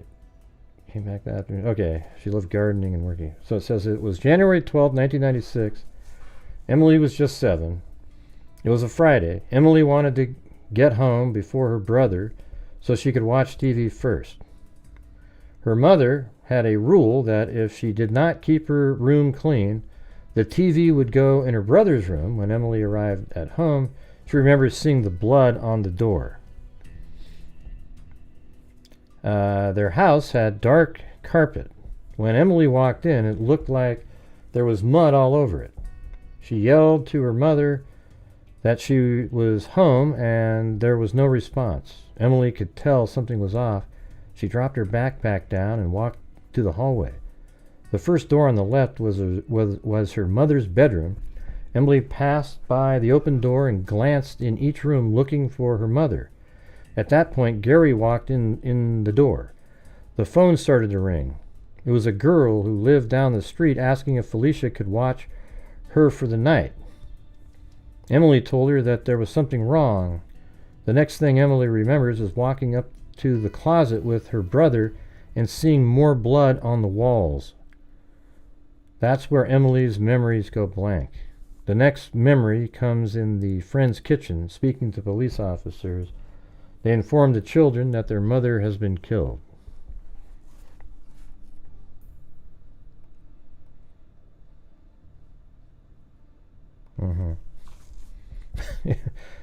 Yeah, well, you can...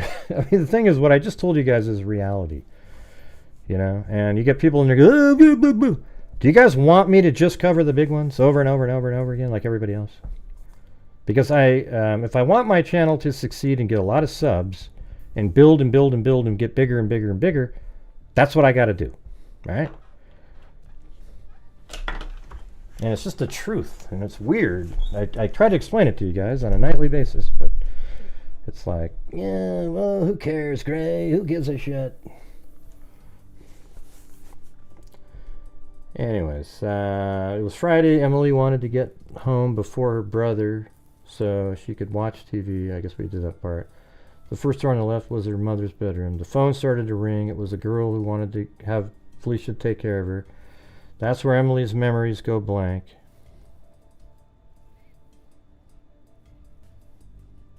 No, well, me is doing this, but it's not helping my channel. You can just see right now, we've just had about, we just went, because we're doing a cold case. I even said it right before the cold case. I go, watch everybody.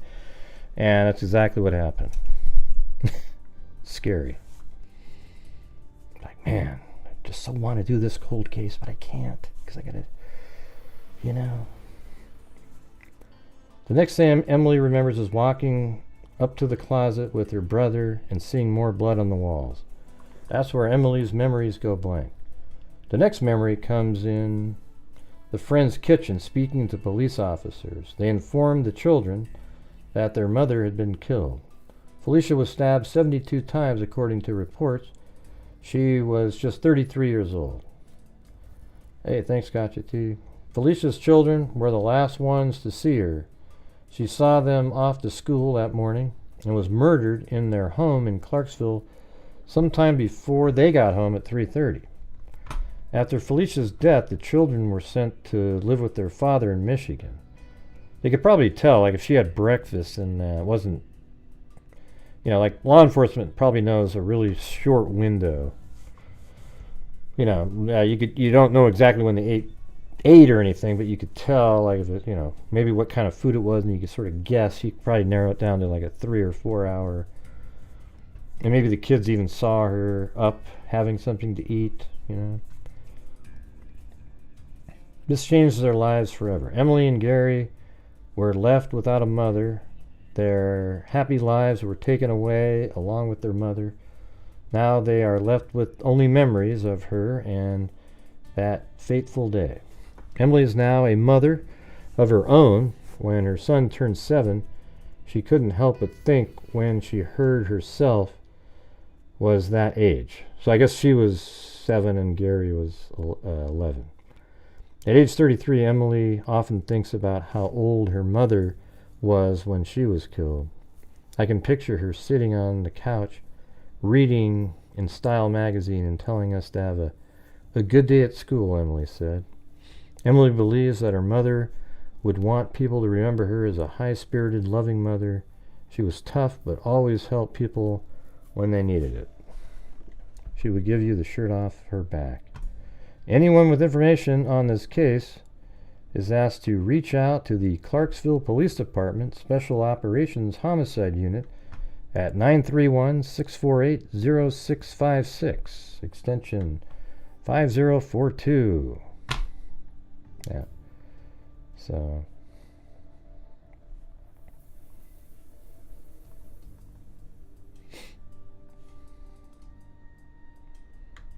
I want to look at that one there, Azure.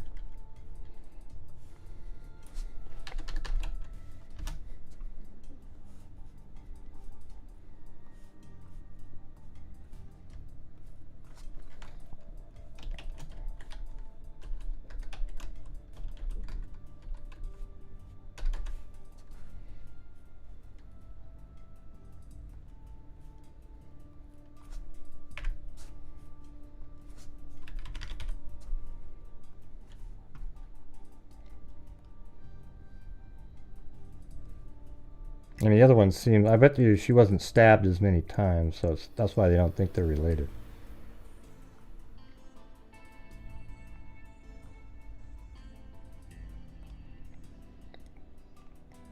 Azuri Johnson, 20, at 824 Central Avenue, died Saturday at her home.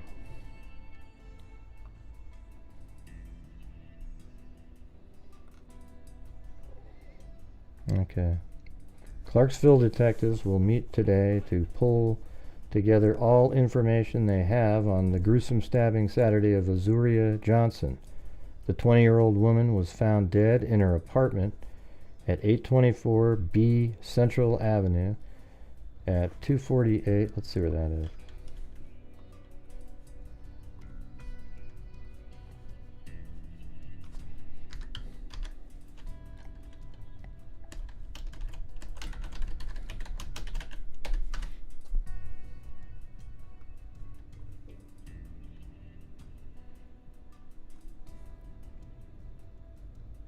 24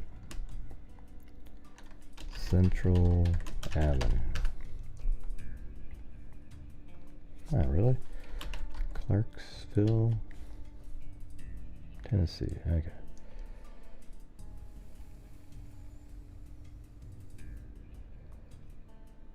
Huh. So that's Felicia's house, and this one's right here.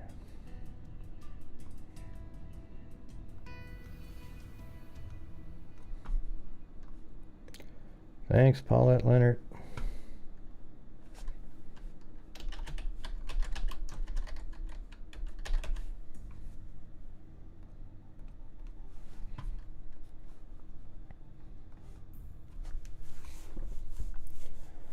We'll meet today to pull together all information they have on the gruesome stabbing Saturday of Azuria Johnson. The 20-year-old woman was found dead in her apartment by her live-in boyfriend, Sean Majors.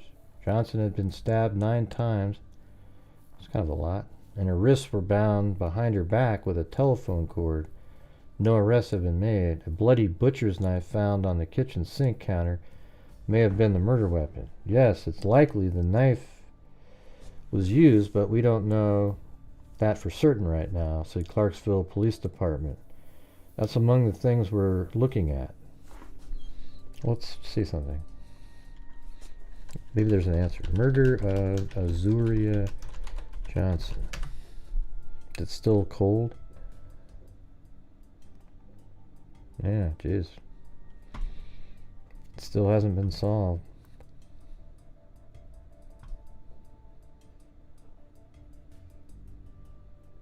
That's Azuria Johnson.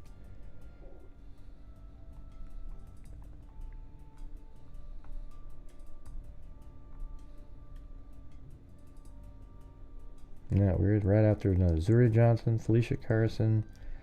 Diana Nix is another one that I was looking at. She's reported missing, and that's in the same area. Hey, thanks, Donna D. You know, I don't know how to sell myself on these shows. Like, hey, everybody, if you'd like to help support the channel, that'd be great. You know, it seems like I should just, when I'm doing the shows, I don't want to have to say it. You know, I don't want to have to sell my soul for you guys to be, oh, and get a bunch of people in there, thousands of people talking about, you know. I just want to do the shows. There's a lot of these things that are interesting. Like right now, isn't it kind of interesting, kind of looking to see, like, wow, look at this other one. Was just like 5 days before hers. You know, bloody butcher's knife was found. Yes, it's likely the knife was used. Petcool said detectives followed up several leads Sunday. We've been conducting interviews. See, it's interesting in this one. You know, is it the same type of story? I mean, she has a live-in boyfriend. Did she have a boyfriend before that? Or is this some psycho that is going around and is enraged about something else?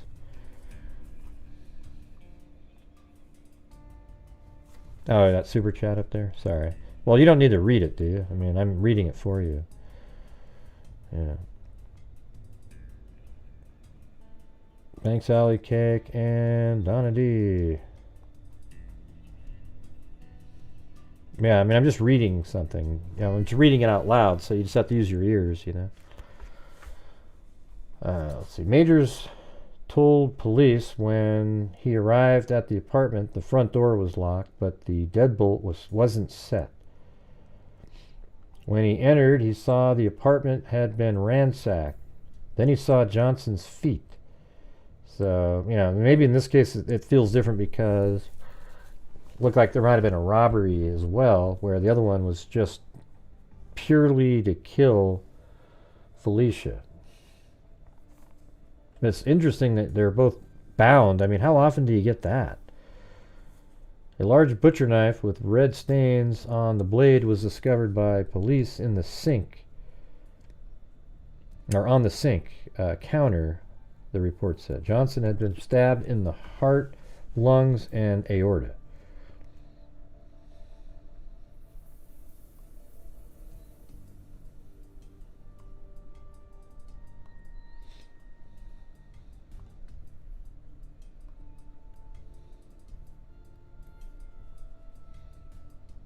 Come on. Where's that one?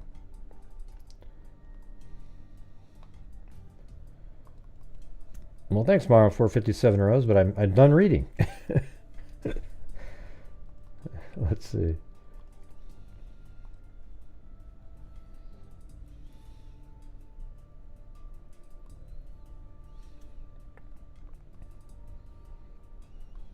Yeah, so again, it's saying Felicia Carson repeatedly in the chest, and her bound body was found January 6th. Pretty weird, pretty weird.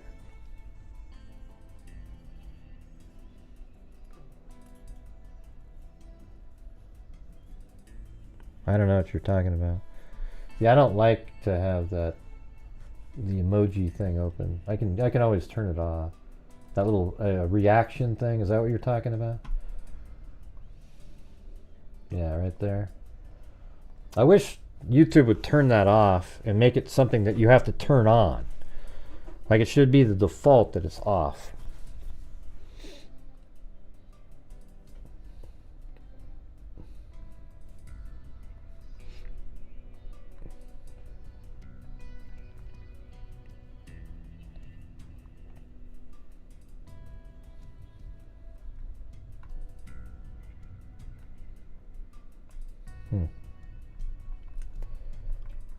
Yeah.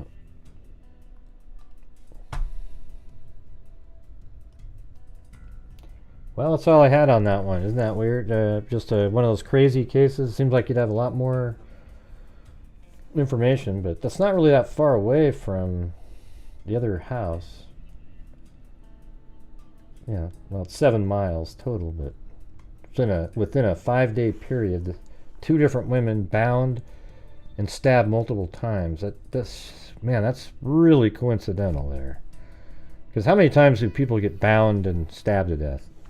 It's not really that common, but to have 2 within a 5-day period in the same small town.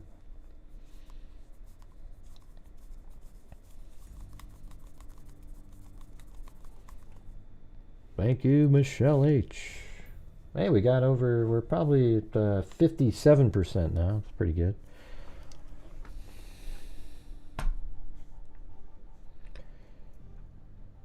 Now I can read the chat.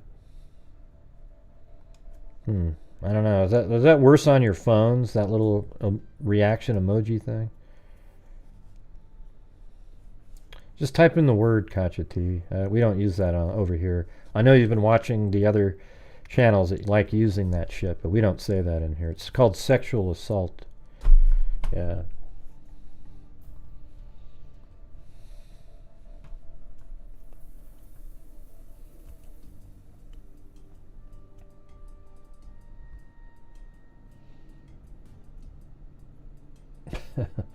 Hey, thanks, Ginger.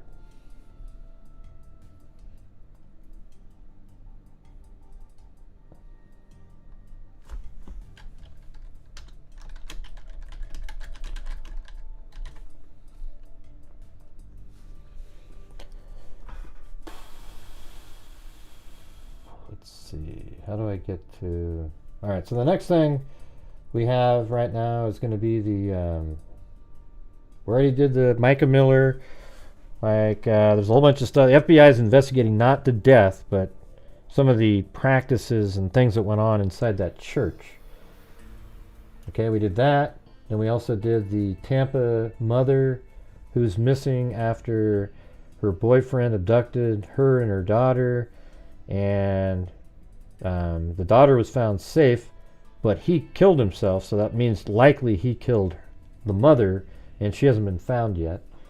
And then we just did the cold case of Felicia Carson, and now we've got a couple Delphi documents to read.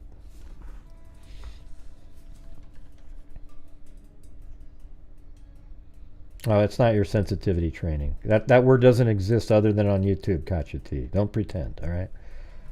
Yeah, don't like try to goof around and pretend that that's something that is part of your sensitivity training. It's not. It's actually being insensitive to people that were sexually assaulted to call it essayed. You know why? Because they know exactly what that means. The only reason people use words like essayed and unalived is for their monetization on YouTube. That's the truth. All right? That's the reality of it. That's why those words were invented. I mean, there's some of the words people use are so ludicrous, it makes me almost like want to cry. It's just like, are you kidding me?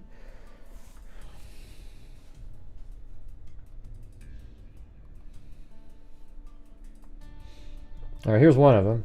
Motion to vacate safekeeping order. Comes now Richard Allen. By counsel and respectful request, the court vacate the safekeeping order dated November 3rd, 2022.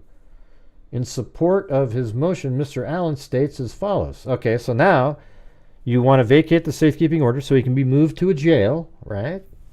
Because now that you've changed everybody, oh, he's a hero now. He's an innocent man running around.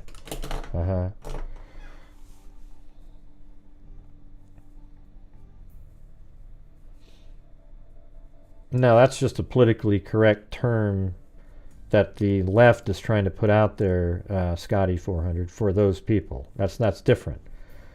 It's totally different. I wonder if the following couple of years, if there was a similar pattern near another army base. I don't know. I'm not even sure what you're talking about. Right, anyways, it says, on November 3rd, 2022, the then Sheriff Carroll County, Tobe Lesenby, filed, Tobe Lesenby filed his request by the Sheriff of Carroll County, Indiana, to transfer inmate from the custody of the Sheriff to the custody of the Indiana Department of Corrections for safekeeping. Thank you, Peter. So what does that put us at? We're at 60%. Hey, not too bad.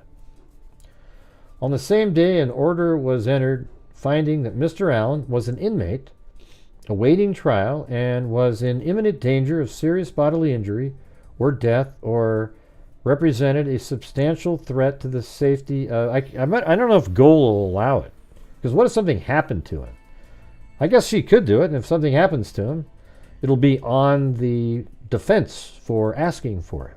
Maybe they're the ones that want something to happen to Richard Allen. Right? They're the ones. Ooh, it's a conspiracy, everybody. Maybe the defense team are Odinists. You ever thought of that? The defense team are Odinists because they want to unprotect Richard Allen. They want to put him into a place where he doesn't have quite the protection because maybe they want something to happen to him so that they can protect their Odinist friends. Isn't that amazing, everybody? I think we can turn that around on them right now.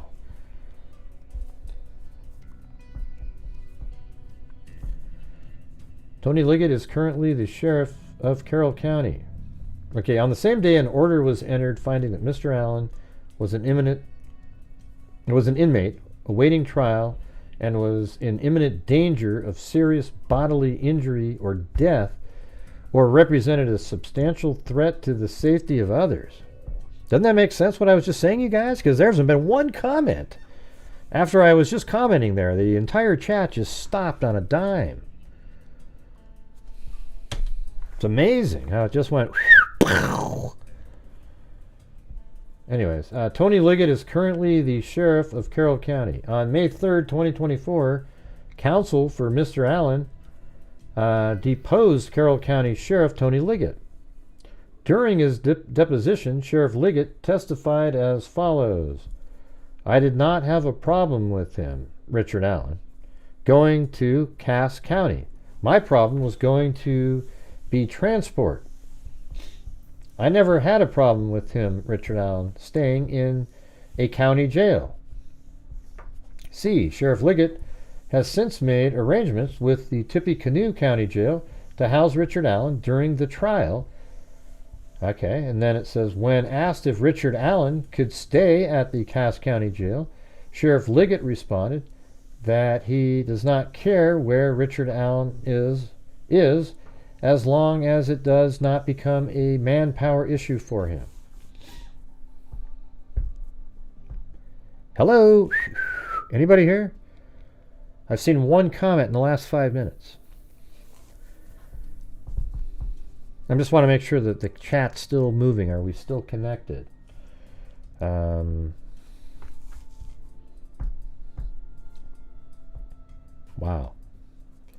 Sheriff Liggett also testified that the Indiana Department of Corrections does not want to transport Mr. Allen.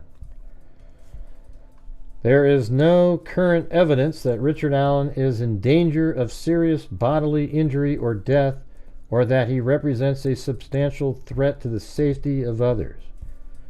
The transportation and manpower issues originally surrounding the detention of Richard Allen in a county jail have been resolved. Oh, okay, you're here, you're just not talking. I see. The transportation and manpower issues originally surrounding the detention of Richard Allen in a county jail have been resolved. Counsel for Richard Allen respectfully requests that the court vacate the safekeeping order in this matter and order that Richard Allen be housed in either the Cass County Jail or the Tippecanoe County Jail until the trial of this matter.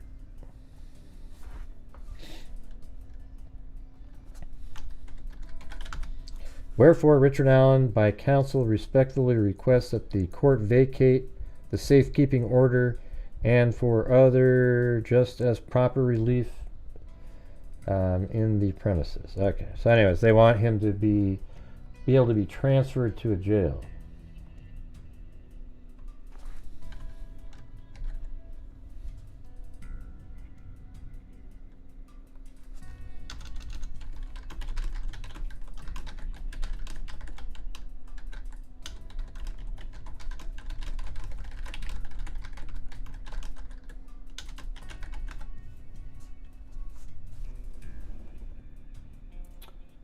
Yeah. Let's see. Listening and imagining Richard Allen in jail. Let's see what the other one is. Oh, is this the... Hey, you can just get a hold of a couple of YouTubers. They'll run some fundraisers for you, Richard Allen. Verified petition for public funds. Hey, you don't have to worry about that. You've got these YouTubers that sit there and do GoFundMe after GoFundMe for you. Comes now, Richard Allen by counsel Andrew Baldwin, Brad Rosie, and Jennifer Auger. And respectfully request that this court authorize the expenditure of public funds to reimburse attorney Jennifer Auger for legal services rendered on behalf of Popper defendant Richard M. Allen in support of said petition. Andrew Baldwin and Brad Rosie swear and affirm as follows. Richard Allen was previously determined to be indigent and is currently represented by public defender Bradley Rosie and Andrew Baldwin. The court previously approved a limited appearance by Jennifer Auger for a purpose of matters related to the service of process and future depositions of Federal Bureau of Investigation agents associated with the investigation. And so obviously, see how they weren't ready to do trial? They hadn't even deposed these FBI agents. See, it says future depositions of Federal Bureau of Investigation agents. Well, where were you? This should have been done already. See, they weren't going to be ready in 3 weeks. So the judge said, here's 5 months. We're having a trial. Be ready. Okay, because you know what would have happened in 3 weeks? They would have delayed it again. Right? They would have done the same thing.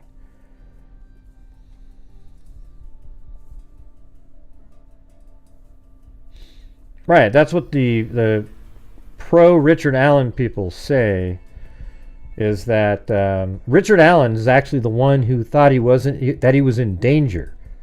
They're the ones that said that we're in danger. So Richard Allen and his attorneys wanted him to be in safekeeping. All right, but then they used, oh, wow, look at the safekeeping. They tortured him. They did this and that and the other thing.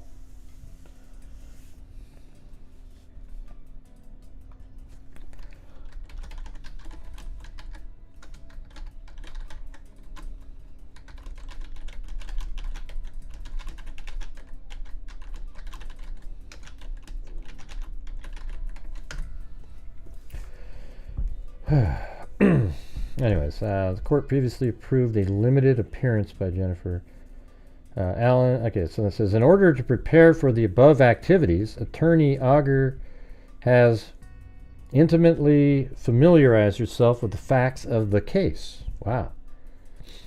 The volume of discovery and evidence that exists in this case is unprecedented and has been articulated, unprecedented, really?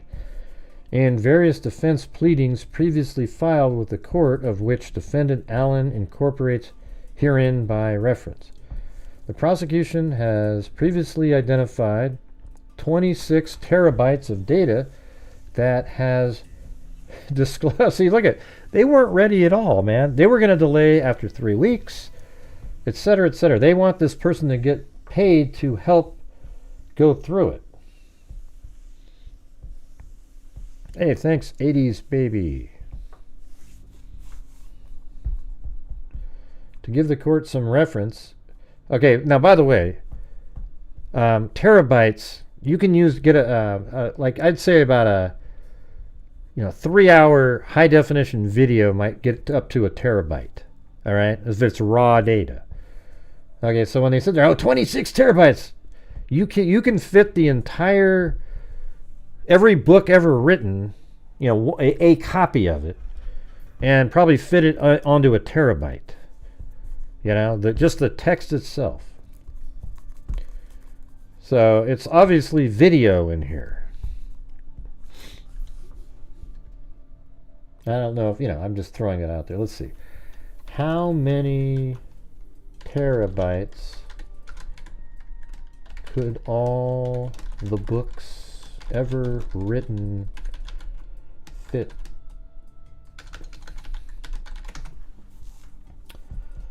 What would the size be of every book ever written?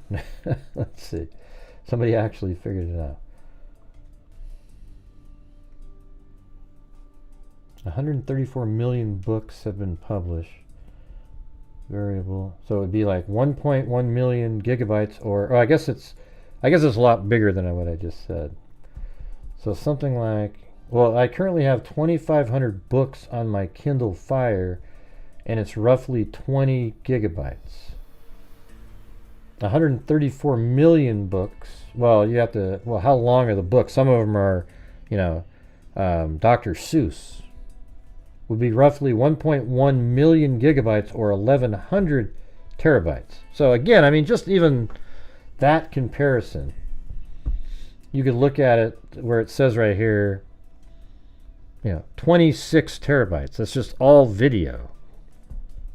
Where one page, it says 26 terabytes of information were one-page documents. That's total, that's absolute crap right there. This thing right here.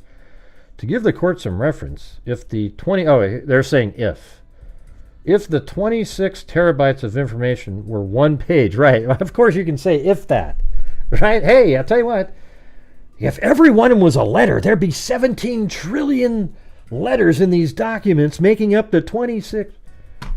To give the court some reference, if the 26 terabytes of information were one-page documents, that would equate to 60 million documents. This includes over 60,000 FBI notations in their Orion system. To be fair, some of the data disclosed by the state includes video. Yeah, well, that's what makes up almost all of it, okay? Of interviews, which reduce the amount of documents provided in discovery. Nonetheless, the amount of discovery is incredibly large, and the defense believes this requires 3 attorneys to review. Much of the data is not saved in any descriptive fashion, i.e. files, name doc followed by a series of numbers, and therefore it is unclear what the documents are included in what files. As a result, Attorney Auger has reviewed numerous unrelated documents in order to prepare for the cell phone forensics. While the prosecution has had much of the information disclosed to the defense since February or March of 2017, the defense only began receiving the disclosures on January 30th. Let's see. While the prosecution has had much of the information disclosed to the defense since February or March of... That's kind of a poorly written sentence there. Yeah, it's like, while the prosecution has had much of the information disclosed to the defense, it almost sounds like they gave it to the defense since February and March, but there wasn't a defense there. The defense only began receiving the disclosures on January 30th. There is some carryover between forensic witnesses and other witnesses. Additionally, there are approximately 16 expert witnesses identified by the parties, including in the area of cell phone forensics, geofencing, odinism, ritualistic killing, blood spatter, DNA, ballistics. Well, you might have to throw out your odinism and ritualistic killings because, you know, that might not be allowed.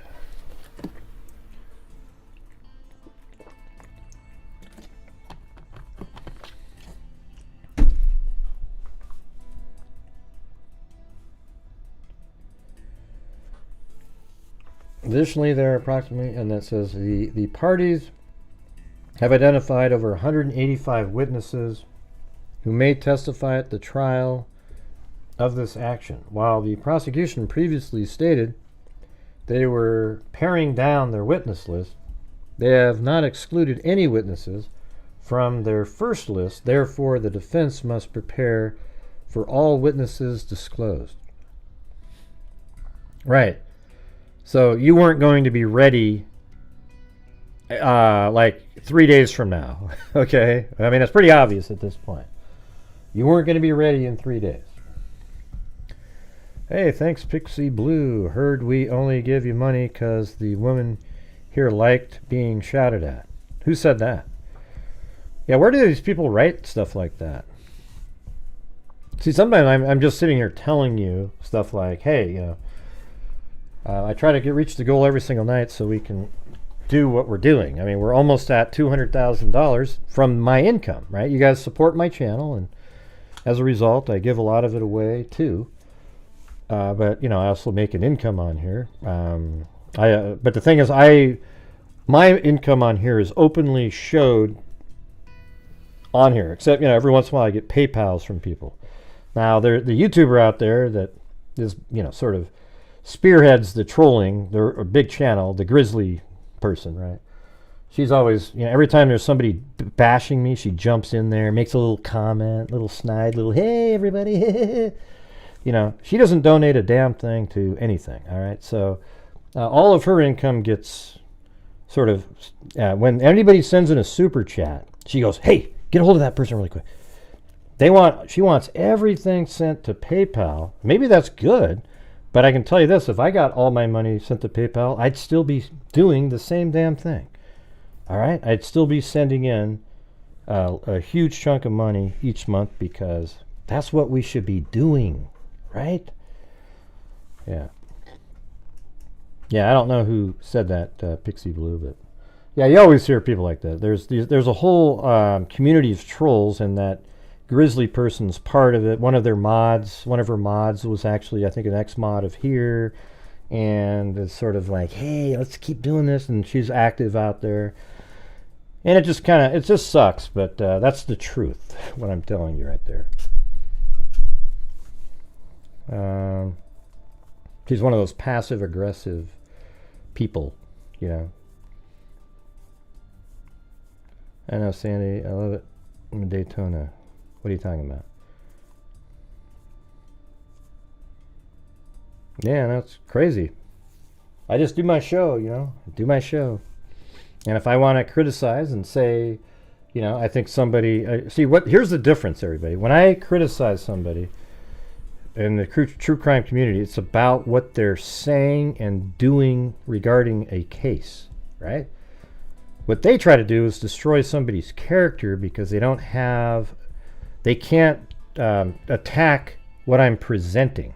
You see what I'm saying? Like, when I present something, it's accurate information and well thought out, and it means something. So when their attacks come back, it's always, oh, look at that guy, he's doing this and that.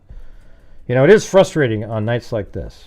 You can probably tell, like earlier when I was saying, hey, you know, because to me it's really obvious. I actually do these experiments when I cover cold cases, and I sort of check, and it's just sort of the, in the last year or so, that portion, nobody seems to be interested in. They seem to be interested, but the support to the channel drops off dramatically. But those nights where I just do like, a whole night of Sebastian Rogers, there's no problem, even though the same group of people are watching. And that's one of those things that's like, oh man, is that really how it is? So, I'm telling you guys that. Hopefully, makes a difference because I want to be able to do, like, everything that we've talked about tonight is sort of a, wasn't a popular one. And maybe a little bit of the Micah Miller, but that was just really short. But, the cold case, and then the Tampa mother that's missing. You know what I'm saying? Yeah, apparently everybody on here, I force to send money in or something. Like like you guys, and I'm swindling it from you. I am a grifter. I am totally I get it, and I'm tricking everybody. The problem is that every single night I say, hey everybody, if you can want to help support my channel, that would be great. I also give away a lot of the income that comes to my channel to true crime related charities. Does anybody not know that that's what I do here? And it's funny, I can say it 100,000 times, but the trolls, their story they tell people is something totally different. And it gets really old, and it gets really, frustrating because people believe it, and then they have a crew of people that go around and they make up stories, like literally false things that they tell when there's already a bunch of people hating. They throw out stuff like the Twinkie story last night. I mean, what a joke these people are,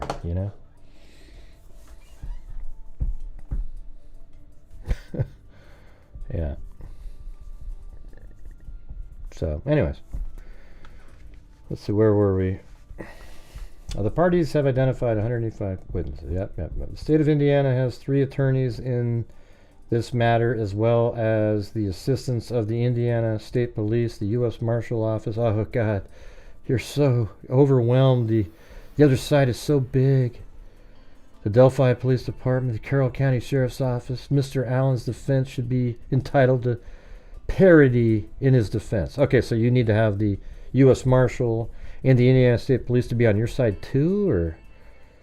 Due to the volume of discovery, which continues to be disclosed, Attorney Rosie and Baldwin have very limited time and therefore need assistance with the discovery, preparation, and trial of this matter. Attorney Auger will be present at trial to conduct direct examination and cross-examination of experts in the field of cell phone forensic and geofencing, and the defense would like her assistance with additional witness and preparation.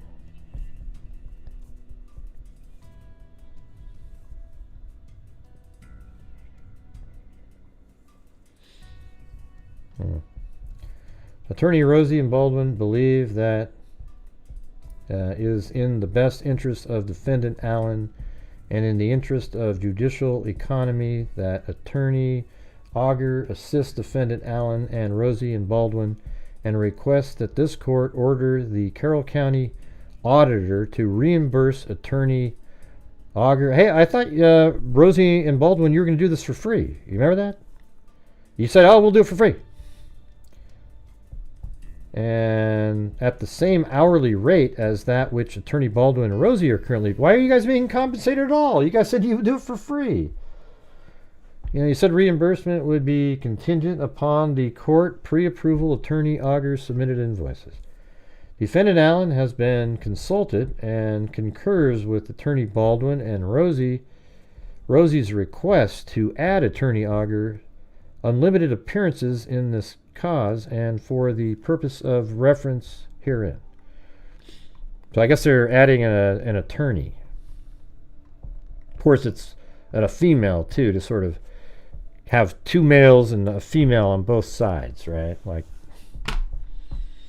kind of counter it. Look, we also have a soft face and a happy person over here too. These guys are so predictable. It's ridiculous.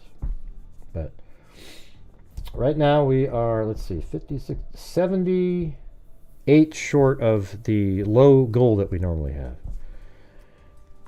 Gray, I have followed your channel long enough to learn about your background. How long have you been? I haven't been. How long have I been in, you've been in solving? I've been doing this live streaming since 2017, way before this whole crop of wackos out there.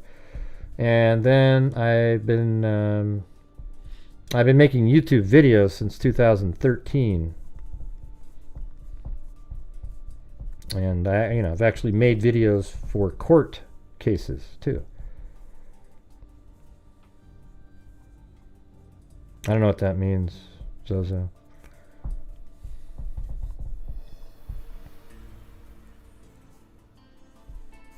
Oh, you mean you're talking about the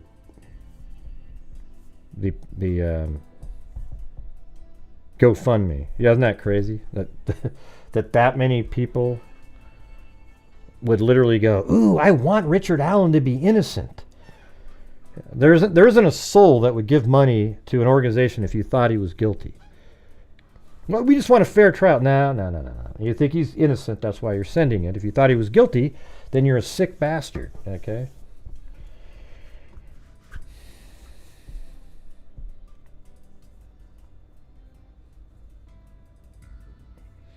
I don't really get consulted like, I've helped out on cases where, they'll say something like, hey, for example, just even today, I got called up by a private investigator and this other digital forensics guy. He seemed pretty cool.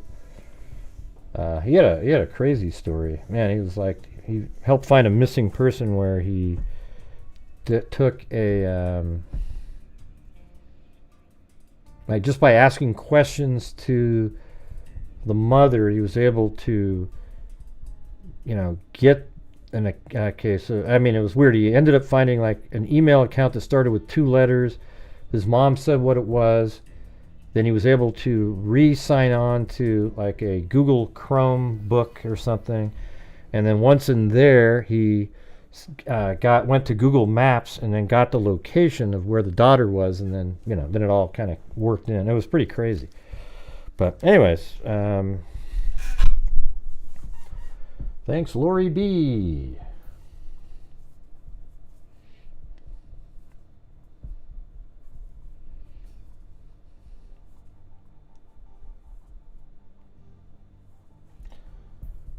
Yeah, we got 298 likes. That's all right, I guess. Sandy, surely I was going to type the same thing to women is then they believe they're... Huh? I don't know what you're talking about.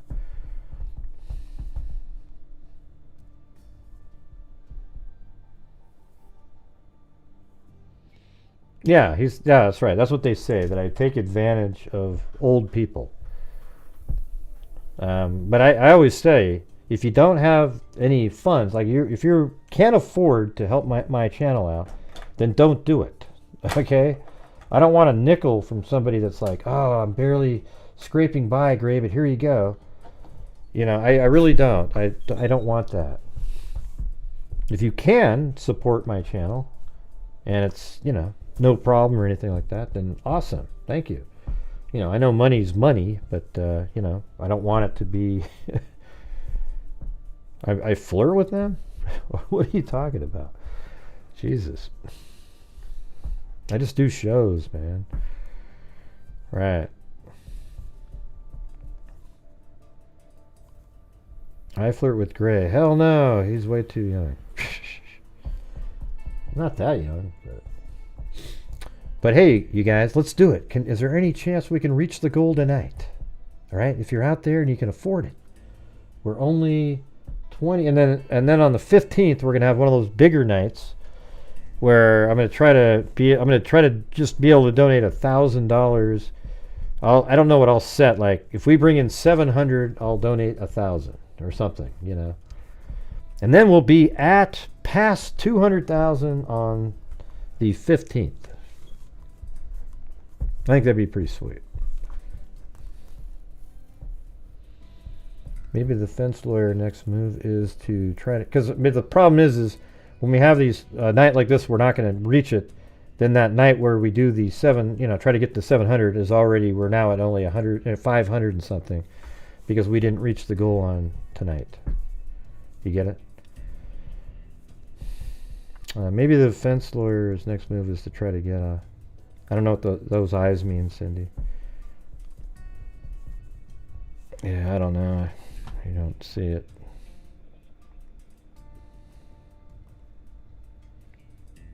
Now there's Blue and Chloe right there.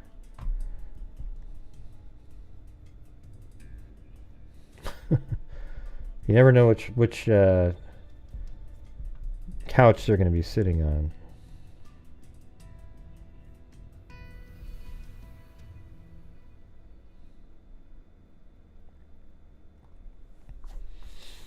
Mm-hmm.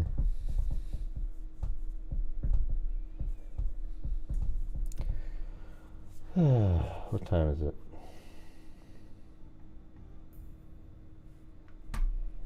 I mean, I guess there's a shot if I stay on here for 3 hours. We'll see what happens. It's just so dead.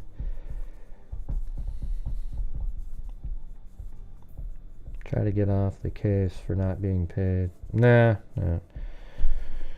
I think they're overwhelmed because they kind of just know he's guilty. It's sort of similar to the Idaho 4 case, you know. Like, they just know Richard Allen's the guy in this one. If he's the bridge guy, then he's the guy.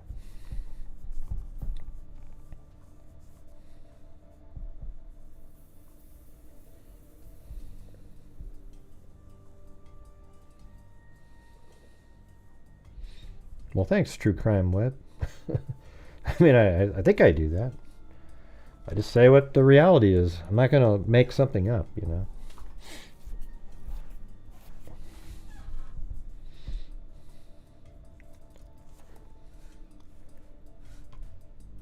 Do you think Idaho would use my 9 minutes of hell illustration? I think it's a good way to visualize, like, how long 9 minutes really is. I think it's really 7 minutes. I think in the Idaho 4 case, the murder took place between like 4:09. Well, it's probably like 8 minutes, like 4:09 and 4. Well, the car parked at 4:08. Okay, so likely the murder started not at 4:09, like 4:10. Probably did some prep work outside, making sure, you know, doing some blood spatter mitigation for later. And then he goes into the house. He's in there at 4:10, and then he leaves at like 4:17 or 18, and then he's going away at a high rate of speed at 4:20. After he does whatever he needs to do to make sure he doesn't get a ton of blood inside the car. I'm sure he had to put some, but I think he did stuff.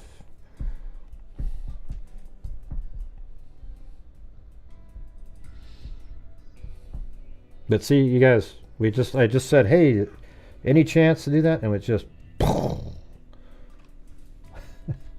that's unreal. Man.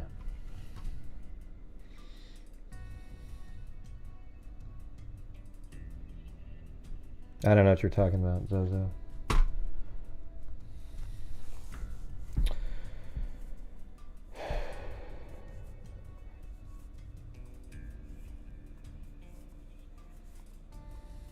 Let's see.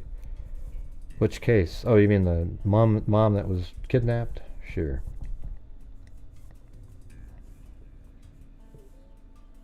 Mm-hmm. Right. Yeah.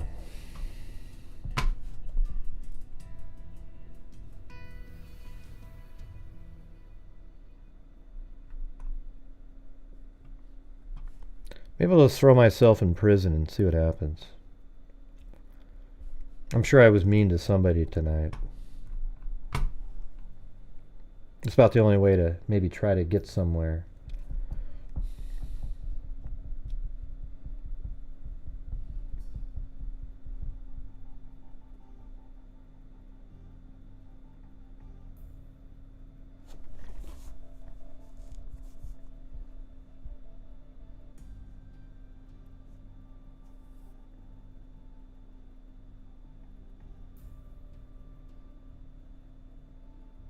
Okay, I figured I'd comment the next time somebody commented. Never had. Yeah, well, it's hard to do what we do for the true crime community at Paulette when we got stuff like this. So it makes it difficult, that's for sure.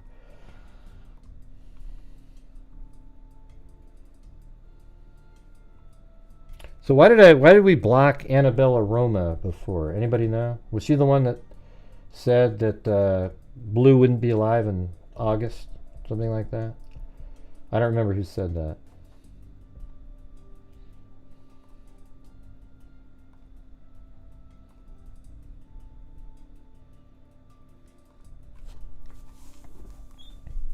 All right, just oh,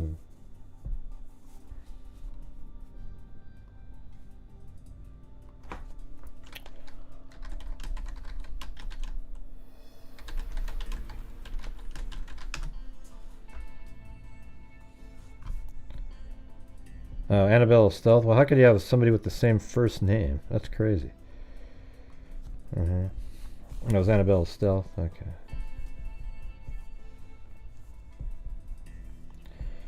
All right. Anyways, here, let me show you this in the.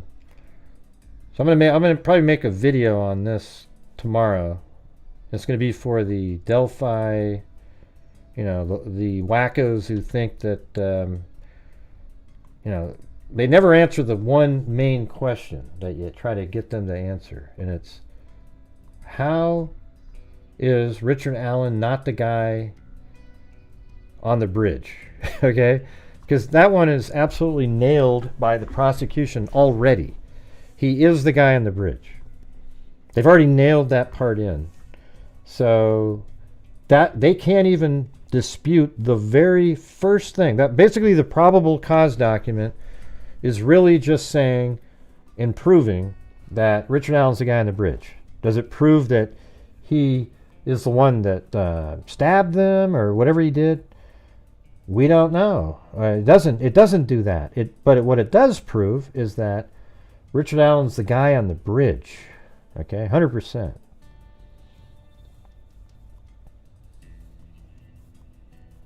Thanks, Wendy Van Rokel. She said, LOL for hidden filey in your cell. Oh, Philly in. Well, I'm not in jail yet, but hey, thanks. I guess I'd have to be mean to be put in jail.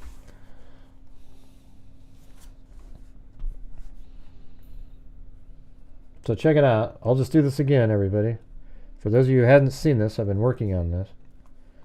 Here are the three. I was actually thinking of putting in a fourth person here, because there is another person with them. But she's like a really small, like an 8 or 9 year old. So I guess I could put that there and then maybe try to do something where can I group these together? If I go like that and like this? No. So what if I click on this one, control, click that one, and then can I group them? Group? And then does it still work? Ah, God dang it. No. So this one has to be.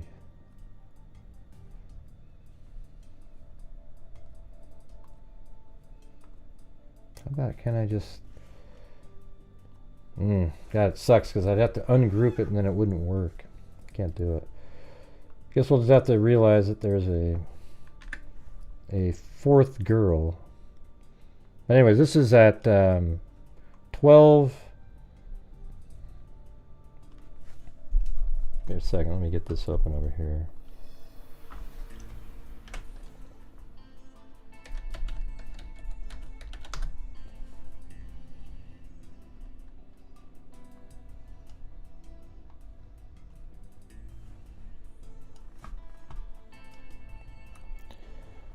Yeah, 12:43. These three girls are right here, right?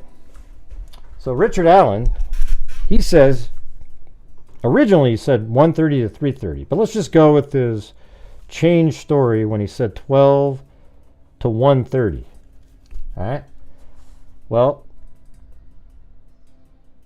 these girls are right here at 12:43, and they didn't see Richard Allen or anybody that looked like him at this time, right? So they actually start walking around. They're walking down the trail. Look at this. They're walking. They're going down. And then eventually at about 1:26, they get right here, and they're hanging out near a bench. And then right at this time is when Richard Allen's vehicle is going to be driving by. So this is about 1:26. They're right there. And then here it comes. I have them going really fast because it's just the timing of it. Drives up and then pulls up and then backs in right here. I have it playing at 4 times the speed. Now here's those 3 girls right here. See them? They're walking. And then he passes them at like 1:34. Takes 10 minutes from here. And they're, the girls are just doing whatever they're doing. They're hanging out and so forth. And so you can see him walking. He's still walking down the trail. These are those girls. And then in a moment, now they start moving again, let's say. We don't know exactly what they were doing. It's just the timing. And then you see him way over here. He's still walking down the trail. And then look at, they're walking like this. And then he's right there. Go back over here. And then Betsy Blair drives right underneath that bridge, comes around, and then parks right here. And Richard Allen is already right here now. And Betsy Blair then walks out, and she's exercising, so she's moving quick. Abby and Libby are just hanging out, talking, and so forth. So Betsy Blair comes down, and then right before the start of the bridge, she sees Richard Allen and just turns around immediately, but he's 50 feet away, so she has her description of him isn't very accurate. Then passes Abby and Libby on the way back, and then Abby and Libby, and she passes them when she's about halfway between here and there. And look at Abby and Libby are walking, and the next person they're going to see is Richard Allen here. And see that? And then Betsy Blair is walking. I think this is what she did. The timing works perfectly. She walked all the way to the Freedom Bridge. And then when she got to the Freedom Bridge, she turns around, comes back. And then the girls went onto the bridge, and then Richard Allen right here, once they get a little bit further after they took those photographs and so forth, then he makes his move. And he goes onto the bridge and starts following them. Betsy Blair is walking right here and making her way to her vehicle to leave. And that's almost exactly the same time that Richard Allen tells the girls to go down the hill. The video was taken 1 minute before Betsy Blair got to her car and left. Let me back it up a little bit because she was there. Hold on. Right there. There's Betsy Blair. She's about to get to her car. And once she got in that car and drove away, she was the she was the last person in the park at that time. She was the last person in that park at that time. And when she drove out, she drove by right here and saw a vehicle parked there. And then right now, this is what it looked like in the park. Richard Allen, Abby and Libby, and that's it. There isn't another soul anywhere. And then people started showing up around 3 o'clock, 2:50, 3 o'clock or something. And a couple of them even went across the bridge, and Richard Allen was right here with them. But there's no out for him. Because, if you go back even to this part right here. So let's just go right here. Betsy Blair got there at 1... Let me get the time. Betsy Blair got there at 1:46. Probably parked 1:47. He wouldn't have gotten here until 1:44, right? He'd have to run and sprint this way to pass Betsy Blair before she made it out onto the trail here. And that didn't happen, all right? You'd have to have like Richard Allen because it takes 6 minutes to walk from here to here.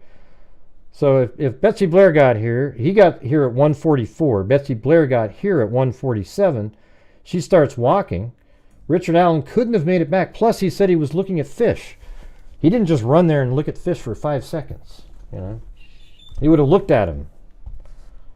So anyways, he couldn't have got back because Betsy Blair would have passed him in this area somewhere when she was walking, but she didn't.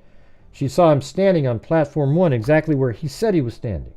Then she turned around and walked this way and passed Abby and Libby as they came in, which is right here. Look, she goes down here, turns around, passes them, and Abby and Libby, therefore, are going to run into Richard Allen. Now, it's not like Bridge Guy or anything. It's Richard Allen there, because Richard Allen admitted to getting there at 1:30 originally, which matched exactly what these girls said. These three girls right here, when they were walking out after taking a photograph at 1:26 at the bench, passed Richard Allen, and he admits to passing them when he entered.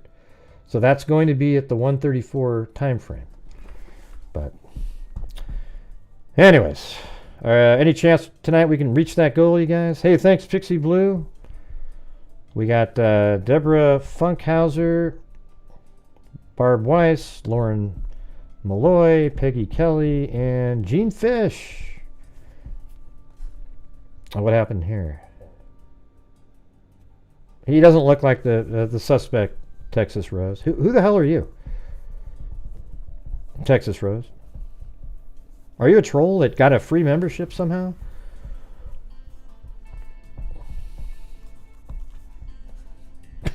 Where do these people come from, man? They're just lunatics. They show up out of nowhere.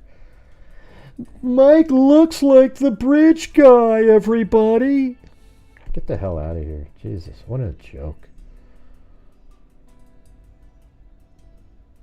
This is the wrong channel for you, all right? Hey, thanks, Pixie Blue. Thank you.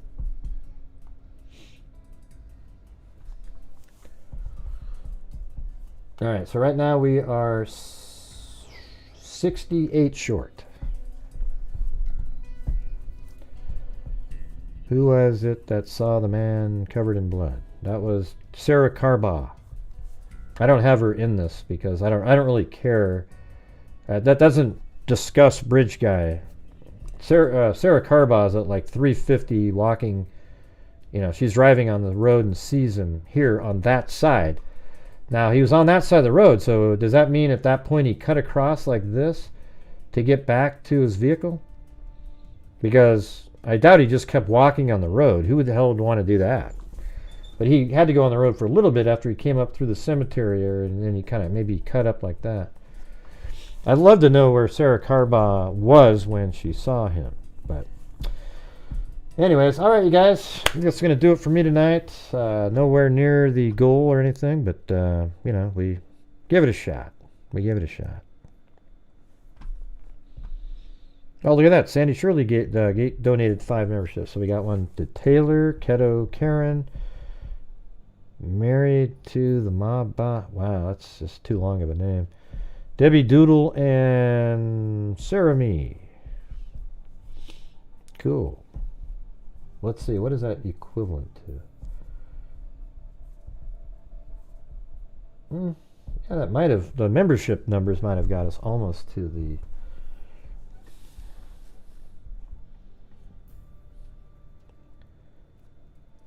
Yeah, make sure to block that Texas score person up there. You know, you always know they're a troll when they don't comment again after, you know. It's kind of obvious at that point.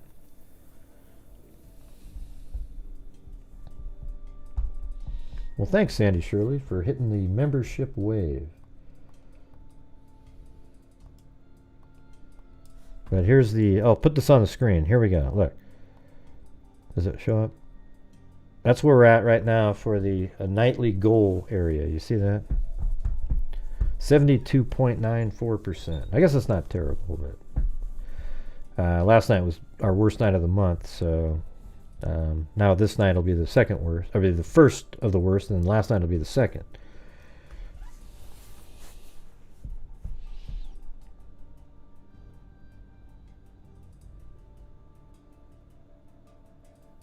It's 35, then 30. It's 35. Thank you, Sandy. Yeah, I'm kind of nervous about the numbers for today. Yeah, well, people aren't willing to do it. Thanks, everyone, for the generous super chats. Yeah. new memberships and subscribers, and just for being here and supporting the channel. Yeah. Yep. Yeah, there's Annabella Roma. I don't know why. Why do you think you were blocked, Annabella Roma, before? You must have said something. Everyone always thinks, I just disagreed. No, that never happens. Never happens.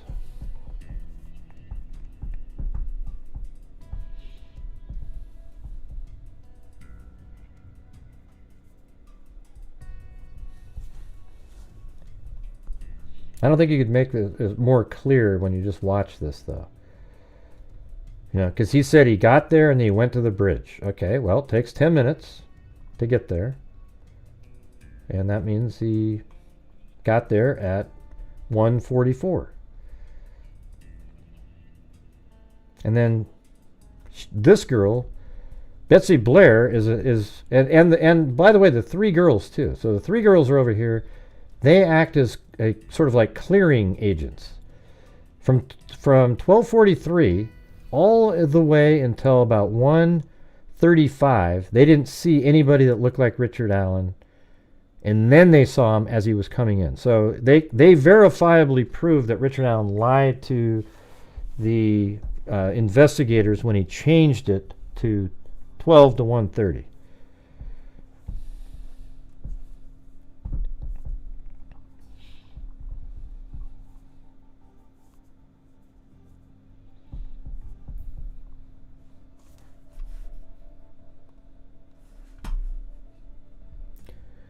Well, if anybody wants to call on this, I guess we'll just have the phone lines open here. Just hoping for a miracle on the end of the show tonight.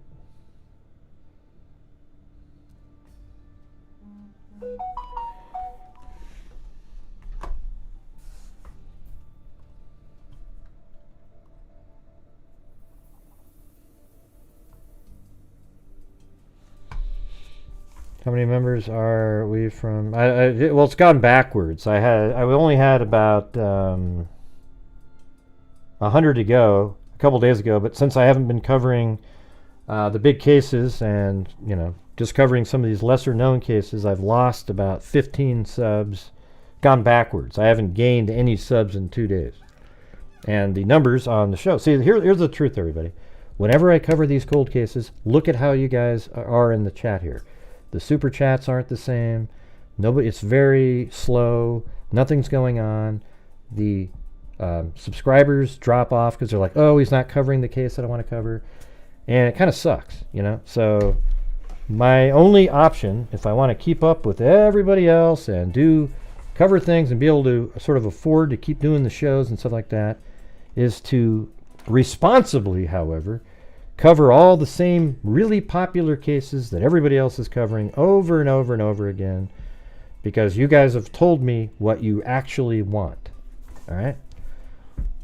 I keep doing these experiments to see, and it always tells me the same thing every single time. Amazingly, it didn't used to be like that. It was whatever I covered, and you guys were right there, but it hasn't been that way for months and months and months now.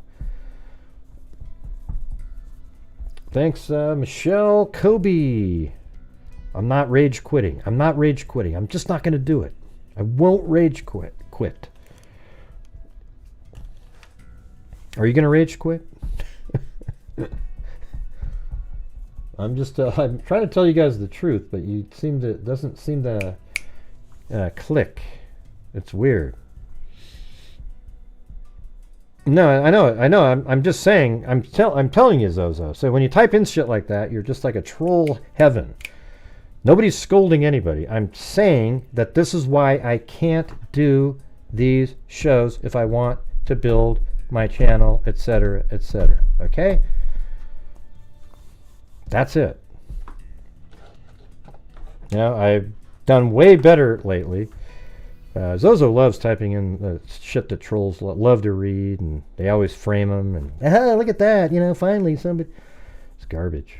Anyways, so what I'm trying to tell you guys is that I'm sort of in this weird predicament. Like, if I want to build up my channel and get more subs and be able to give more to different places, etc. That's what I have to do. Okay, so I have to wonder, okay, this is what I have to ask myself. Do I want to just cover cold cases over and over and over again, like we used to do, and really slowly grow the channel with, and not really be able to do as much out there? Or do I want to do the bigger cases so I can make videos too, have people watching, and it just seems like people are more interested. So it's one of those things you just got to look at, It's hard to say. I'm just telling you guys, I'm trying to have a normal conversation. I've had these before, and everybody goes, "Oh, Greg, no, Greg, I love these old, yeah, right. You guys all love those ones."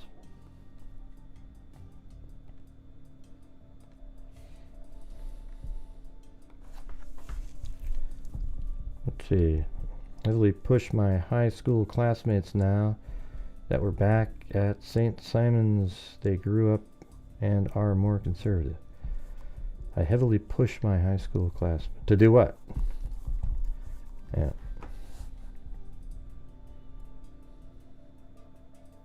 I don't know if they stay or not. I don't think so. Well, some do.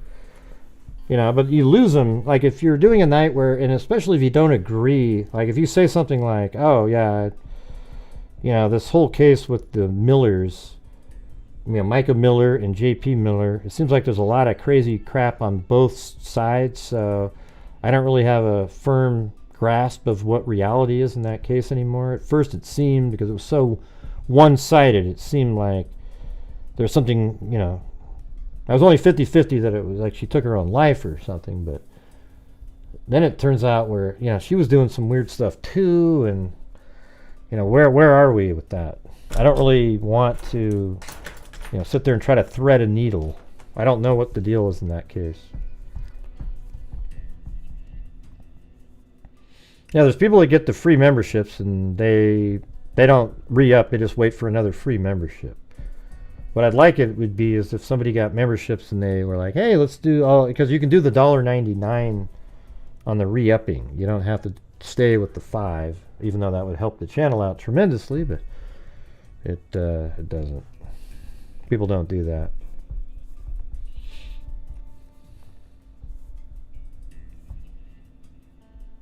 You lurked for a year, Paulette? You seem like you've been here the whole time.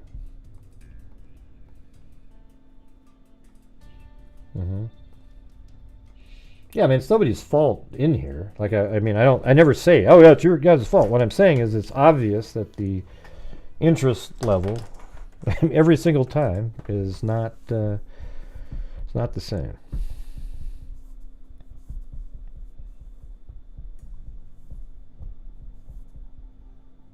There's stuff already out there on Teespring. Got a free membership and up. No, it does work for some people. Yeah, that's cool. Yeah, usually it's like these massive, you get like 400 new subs or new members, and then you get the same number, like almost, huge numbers that they just don't re-up because they don't re-up, They got the free thing. And I don't know how it works. I think you just have to make yourself available for gifting, and no matter where you're at, you get a membership. And don't you guys think that that's dumb? Like, I think I was telling you the other night. What they should have it is that you have to try to get a free membership on a particular YouTube channel. Like every channel you go to that you want one, you have to sign up for it. Because then at least they're interested in your channel. But if you're just some Joe Schmo that was, trying to made yourself available on some random channel out there, and then you come to yours and you get a membership, why would they're not even really, they were just sort of a flyby watcher.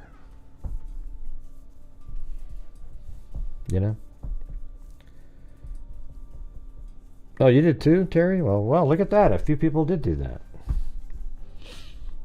Well, that's cool. Thank you. Maybe you'll get to, in 3 years, it'll say 36 months.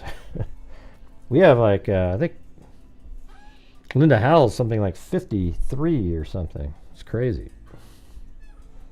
I think Zozo's has one up there, kind of. Yeah, I always think Jessica Schubach and Paulette Leonard are like sisters. I don't know why. You guys sort of have you're a category of two. Mm-hmm. Now look at Georgina Stoliker, 36 months. Yeah, it's not bad.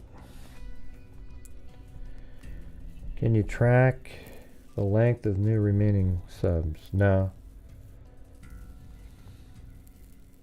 When you mean members, or you mean members, right?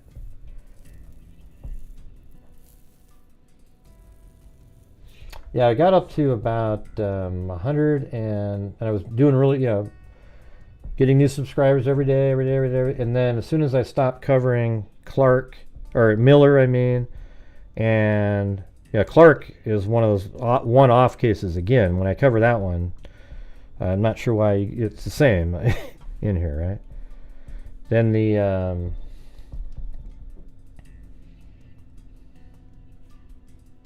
what was I at? I think I was at, let me show you.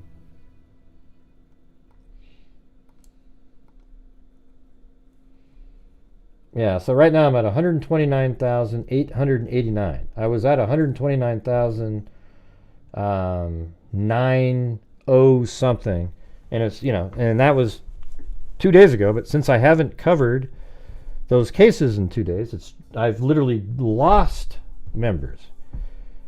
It's wild because I'll get like 100 new subs one day, 300 one day. When I make videos, I get like 300, 200, 100, 2, 3, and now went backwards. So it's frustrating again. So even that part of the channel drops when you switch over to just talking about some random stuff that people aren't just jacked up on. And I think every YouTuber knows this, you guys. I'm not inventing something. If you asked any one of them, you could ask John Lorden, anybody out there, you could say to him, listen. I've had this conversation with them. They realize that it's a sacrifice to actually cover cases that nobody's talking about at all. Like if you just picked a random missing person family to try to help them out, people just aren't interested. The public isn't. Not people. Like, some of you would be interested. I'm not saying that you're not. It's just there's a dramatic difference when you're on one of the cases. It's very similar. I always tell people that hey, thanks so much, Annabella Roma. We don't know why you were blocked, but you used to be around here all the time. You've been here for, how many months have you been here? 19, but you were here before that, I think. So welcome to Gigi Knows Best, TJ, Miss Bridge, somebody named Hughes. Can't imagine that being not a non-troll. And then Lynn.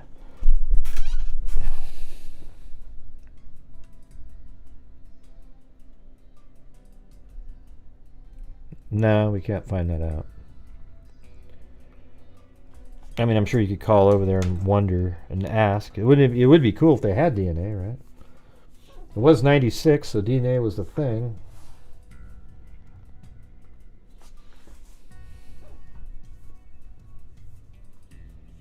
I mean, they don't generally answer questions like that, Katcha T.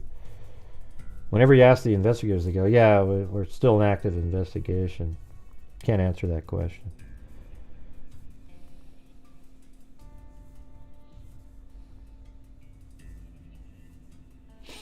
You guys probably don't really give a shit about the inside baseball stuff about YouTube, right? Like when I'm telling you this stuff. But it's always like, this is what I'm saying. Like there's a guy out there, he had like 9,000 people watching tonight, because that's his gold mine, right? It's like you go up, you move your your whole family up to Alaska back in 18 whatever, and you're trying to find your little claim of gold, and they found it in the Sebastian Rogers case. They found their gold mine, so they just sit there and they put their sleuth, and every day they just shovel the Sebastian Rogers pay dirt in there, and just, it's amazing. And then one night they go, hey, let's see what's over in that other creek. They move their sleuth box over there, put some dirt in there, and damn, there's almost no nuggets of gold at all. So they go, we got to get right back over to the Sebastian Rogers stream. That's how they think of it. It's crazy. And that's why you just see him every single night. Like that T-Rev wacko, every single night, talking about the same shit over and over again, staring at the screen and just responding to people, and it's just insanity, you guys. Absolutely ridiculous. Just every single day. There is no new information in the Sebastian Rogers case. There is nothing. So what is there to cover? Well, you invent a boogeyman, and it's really just, how can we find something that the Proudfoots did? Over and over and over again. Because nobody has any information at all. No, it's insane. That guy is just like JLR. He's the same person. They're basically on the same sort of circuit. It's crazy. Over and over again. But then you think, well, man, it actually kind of makes sense. If like that's what you're really like. In their case, it's all about the funds for them, right? It's just, boom, look at this. All these people showing up every single night. They are just absolutely raking in dollars. On my show, I have to actually actively try to get super chats to come in to try to reach goals, just to be able so that I can do the giving that I do too. Because of, But that's why I was saying, shit, if I just did the same thing and sat over there and just kept sleuthing out of the same stream over and over and over again, man, I'd be able to do way better and be able to give thousands more a month too, and do better myself. Yeah, it's wild. It's a wild thing out there. I mean, don't you think it's weird that so many people are still covering Sebastian Rogers every single day, and there's nothing to cover? I mean, what do you guys think of that? It's pretty weird, pretty weird.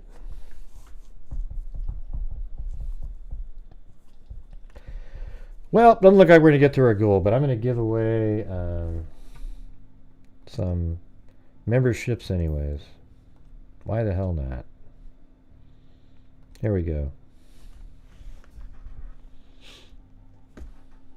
Usually I give 5 away at 100 more than we got right now, but we'll just make it happen. So who got him now?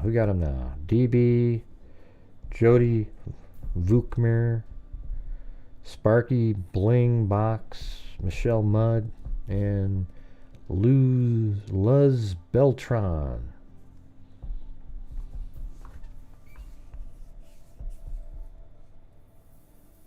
I know. See what I mean? Just 23.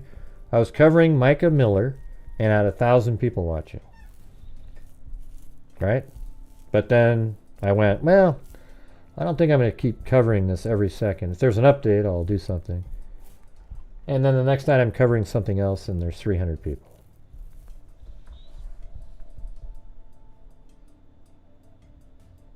No, it's 35 for 5. Let's see. It would be nice if YouTube gave away memberships to only those presently in chat. And that's what well, that would be cool too. Plus, it should just be if you wanted to be a member on that channel, not just Like, hey, I'm making myself available for memberships. Because I can't stand it when we actually have these trolls that make themselves available. They get the free memberships, and it takes it away from somebody who couldn't afford it.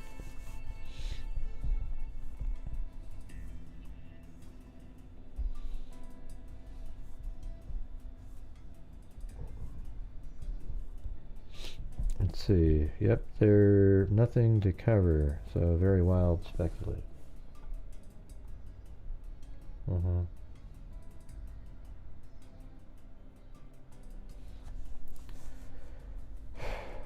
Let's see. So the people are not in chat. Now, some of these are just random names. Like, are you there, DB? Jody Vukmir, are you there? Sparky Bling Box, Michelle Mudd, Luz Beltran, are you there? Say something.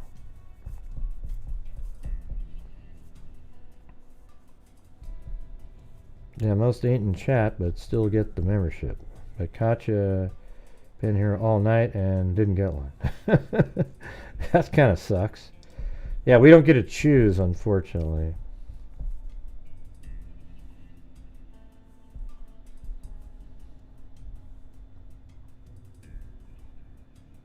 Huh? Female lawyer. I don't know who the female lawyer is. They only do deep dives and great karaoke. Oh, yeah, that's she's not a female lawyer. That's what's her name? It starts with an S. I haven't talked to her for so long.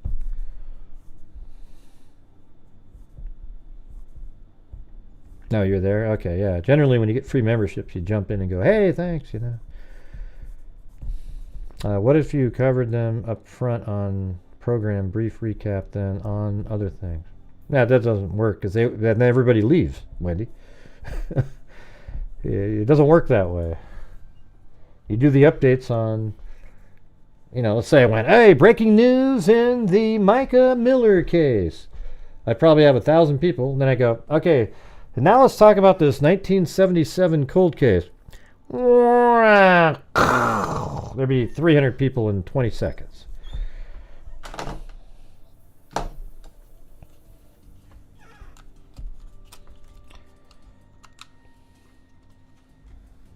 And you guys know it. YouTube rules are weird. Well,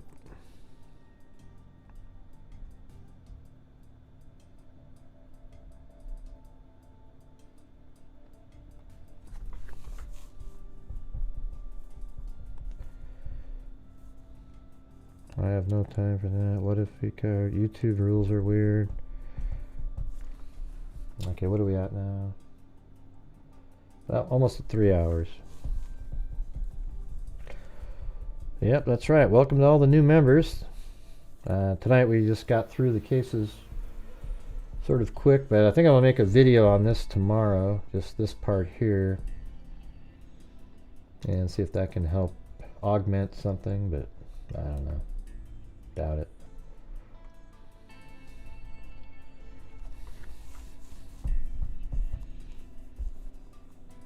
No, I don't think she's a lawyer.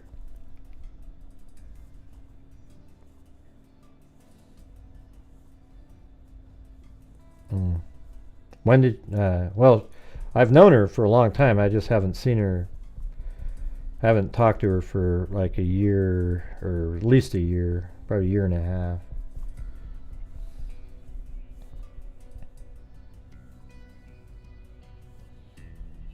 Oh, there you go. You're advertising for another person. Hey, everybody! Another lawyer's channel out there. Go check that one out.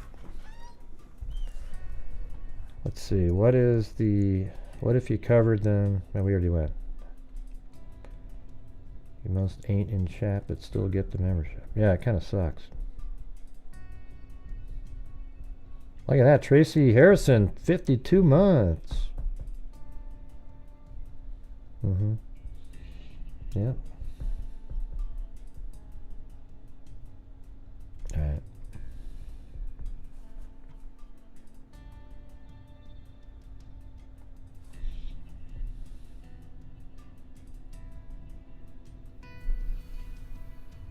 Do you get married, Tracy?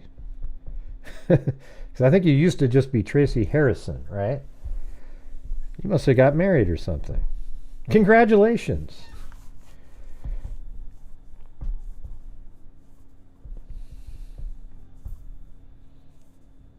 And yes, I remember you. I haven't seen you in a long time, it seems like, but...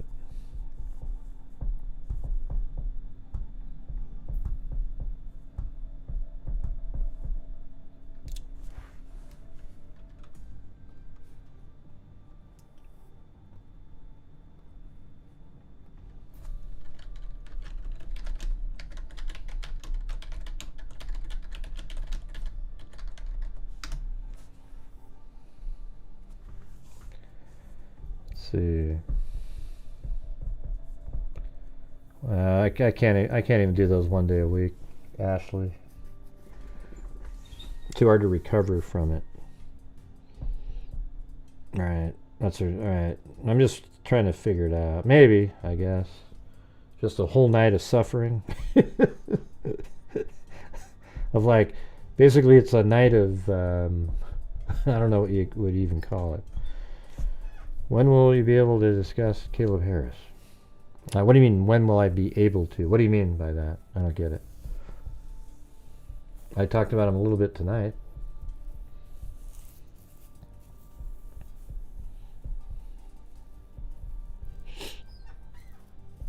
His name, but we married many... Oh, okay, you added his name. Okay.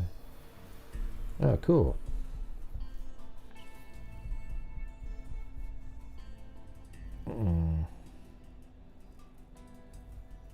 How do you know it's her birthday? I didn't see that. I don't... when did Tracy say it was her birthday? I didn't see that. I don't see it anywhere.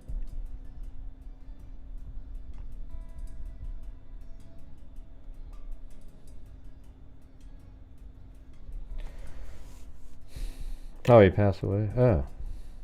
Oh, he's a fallen freak? Oh, sorry to hear that. Jeez. Well, he's got the scholarships then. All right.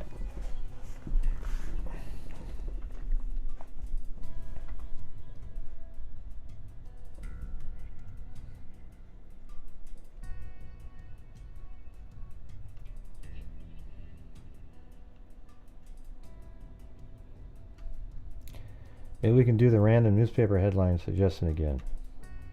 Oh, you want to do that tonight? Okay, how about we do that for a half hour and see how it goes, all right? All right, here we go. Let's try it.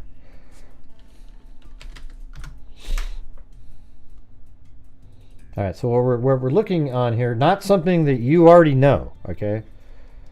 So we always do this, and everybody tries to throw in something they already know. I don't want you to look for a case that you're aware of, all right? So what we're doing here, you send in a super chat, and then keywords that lead to a case that we haven't seen before that we might actually cover at some point, right? So it might be something like missing, and I don't do any of the ones if it's not a super chat. That's how this works. And we'll see if anybody plays. But that's what was just suggested to me, and we'll see if it happens. But it's not really a game, it's just supporting the channel, but it's actually led to in the past cases that we've actually I went and did research on later because they were interesting.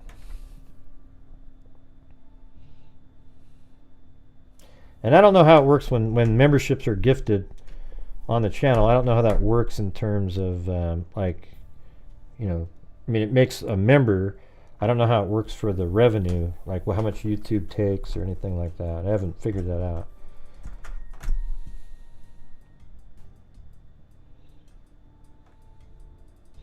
Yeah, I know her. Like, I don't mind Stephanie Harlow. I don't know the other person at all.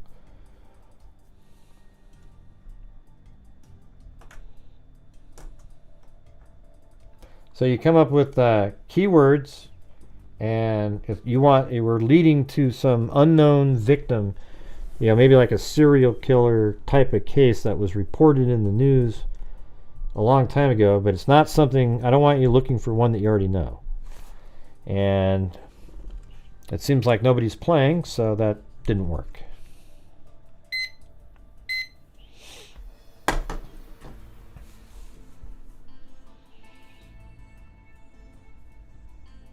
Went to, well, good night, Paulette. Well, I'm not sure why the game was suggested. Okay, well, you didn't even put anything in there, Katya T. So. Thank you.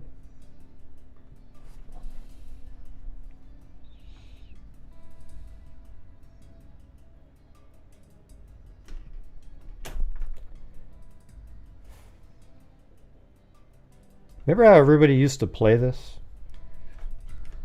Like we do this and everybody be playing and we just kind of go on for a while and it was kind of fun and nobody does. This is the third time in a row I've done it and nobody played. Nobody did it.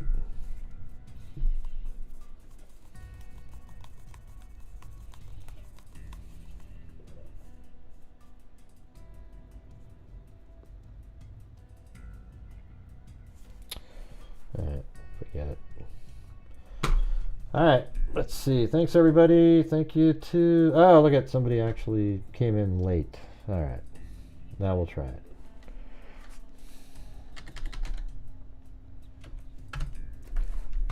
Let's see. Body discovered during new road construction. Okay, remember, I don't want people looking for a case they're familiar with. Alright, so we put that in there. Nothing. How about body discovered road construction? Maybe I'll go like that. No. Oh wait, excuse me. That might have worked. Let me get rid of this. Somehow there's a date in there. Okay. So this is 1994. Let's see what happens.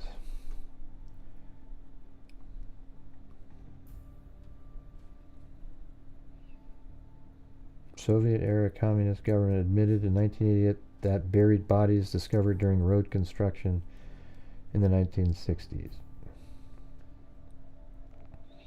Looks like it's all that Soviet stuff. So, nope, didn't see one in there. Wendy. Crazy Howry's shoes? What does that mean?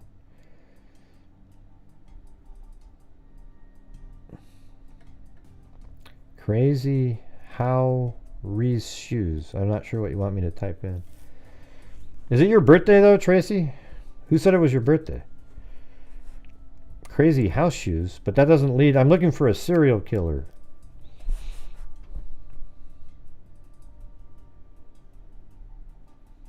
Yeah.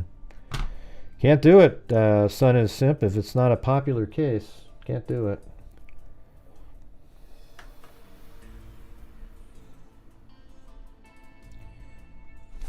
Crazy house shoes. How does that lead? Crazy horse shoes. Yeah, but how does that lead to anything? I mean, does it even, like, I'll put quotes around each side. I'd be surprised if that exists.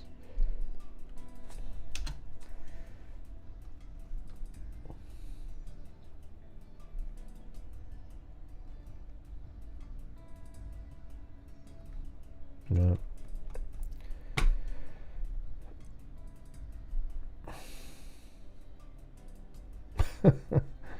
Body discovered in another victim's clothes. Okay, let's see. Body. Well, no, I don't do those. This is a super chat game. Can't do that one. Hey, Ginger Keys. Police find partner murdered in underground well. Find partner? What do you mean by that?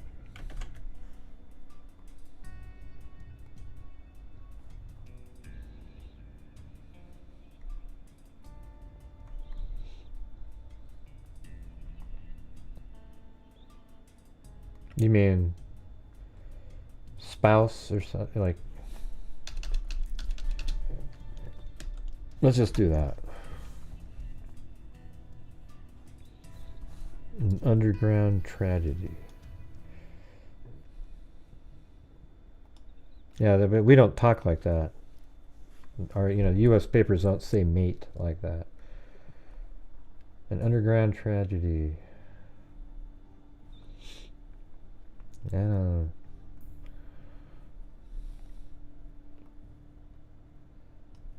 Yeah, but wouldn't that just be like an accident, Like, come up with something that, like, it leads right to, if you said something like headless body found, something weird like that, or, missing. All right, we tried that one. Single mom apartment bus. What's going on with you guys? What does that even mean? Single mom apartment bus. Yeah, I'll put it in. We'll see what happens. But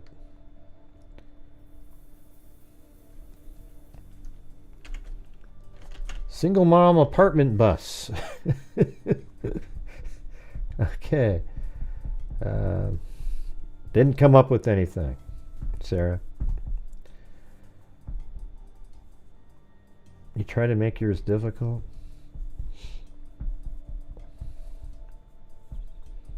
Come on, you guys know how to do it.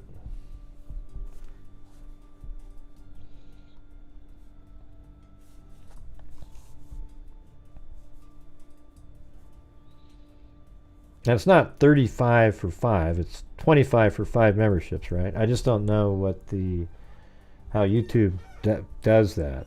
I haven't figured it out for me on my end, Does it come in later, or does it come in? How they work that?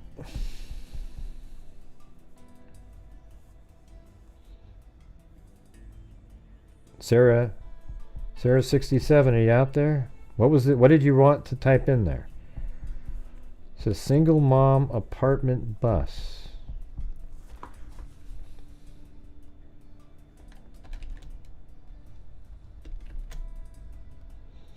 You got to think about how things are worded in paper. Single mom apartment bus and found dead? But what does the bus mean? I think if you said single mom found dead, that would be something.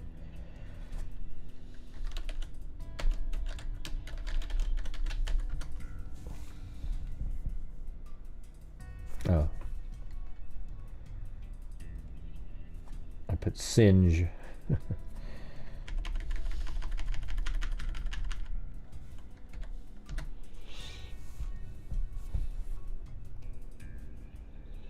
Single mom found dead with 3 children, had faced financial troubles over medical bills. Yeah, I don't know what the bus part means. I can't figure that out. Body found on tennis court.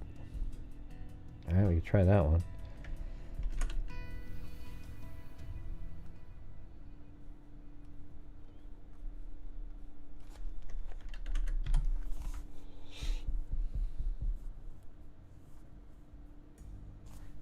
No, there's one right there.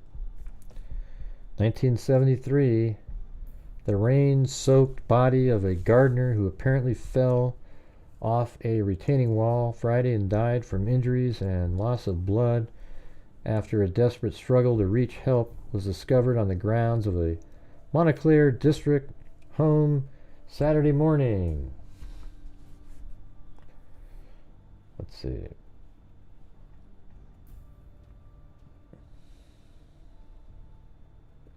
Traces of blood were found around the court.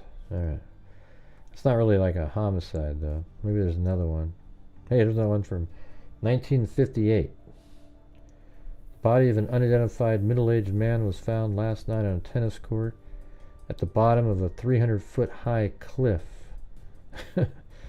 Well, I guess you don't want to live above a tennis court. You might just fall in.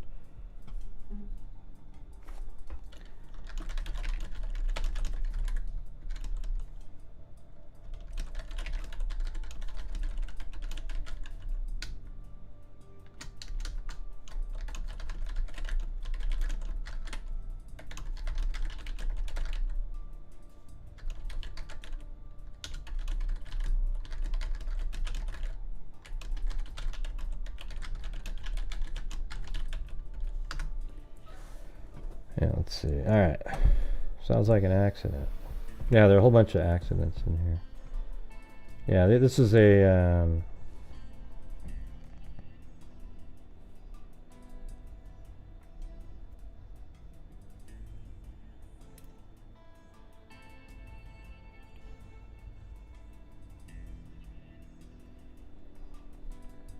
body in college tennis court. What's this one? The body of a Yonkers man was found Tuesday morning on a public tennis court. According to police, Harmony had apparently been practicing tennis by himself on the court when he apparently died Monday night. I guess people die on tennis courts a lot.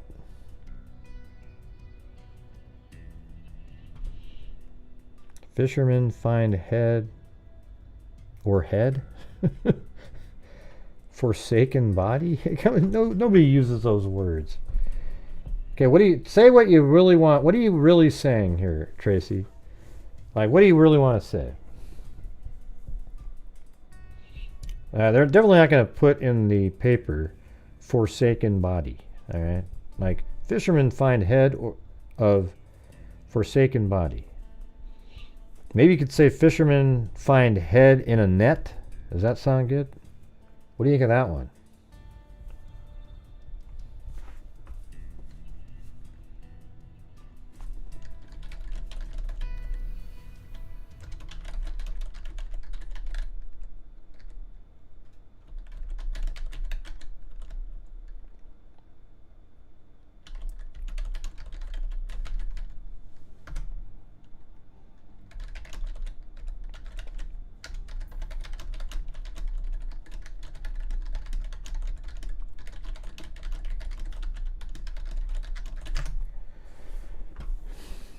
Body of woman found with pantyhose in mouth. Well, I'm still trying to figure out what Tracy wants me to do up here. Let's just try that one. Fishermen find... What the hell's going on here? Fishermen find head in net.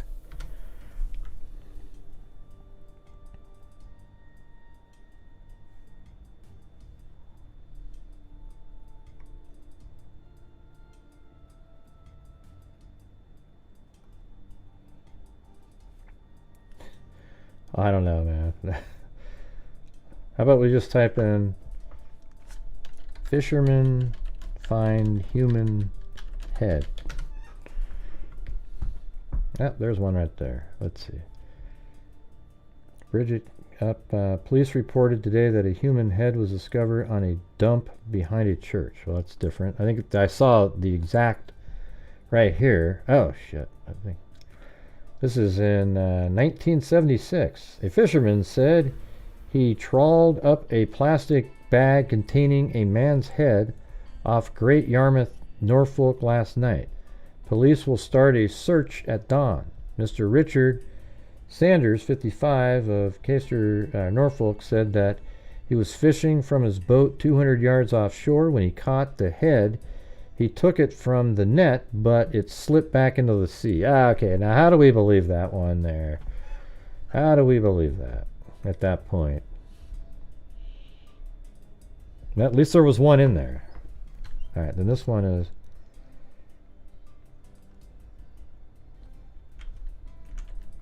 Okay, let's see. I don't know if that's gonna...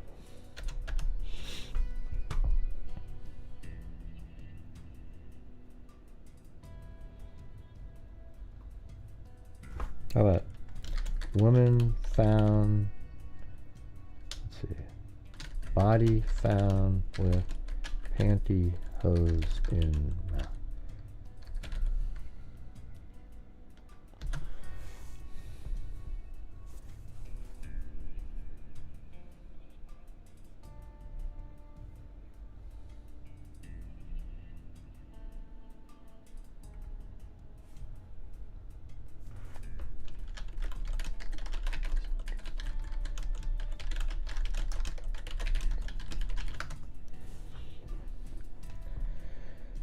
Let's see. One letter strictly for women. I don't know. I don't think that would be more like body found with like panty, like, I don't know. You might do something like if it was a garrote or something like that.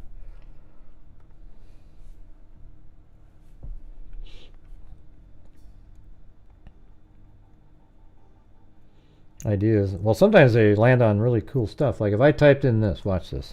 Let's see. Yeah. Handless body found. Just that's it. Something like that, right?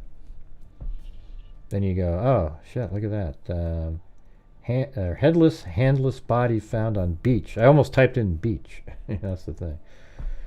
Then it just goes on and on and on. I mean, here's one in New York. Probably a nude, handless body found in the Long Island field, maybe that of a fifth hoodlum silenced in gangland style. And they probably got rid of his hands so they couldn't identify him with fingerprints, right? So that's one you got to think, well, that's too broad at that point.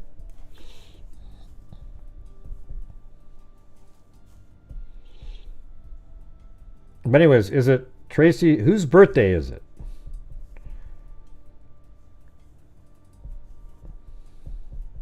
Was it Tracy's birthday? Because somebody said happy birthday to her.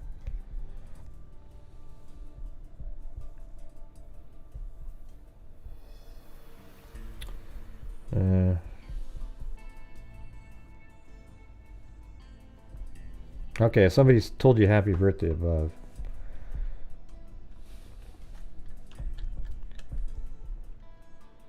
Let's see. Woman found, what do you call it? Stocking in mouth.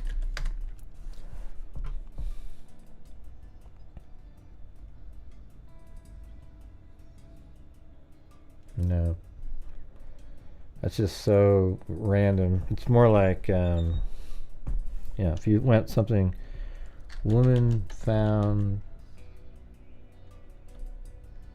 let's see. Basically, you can just type in like,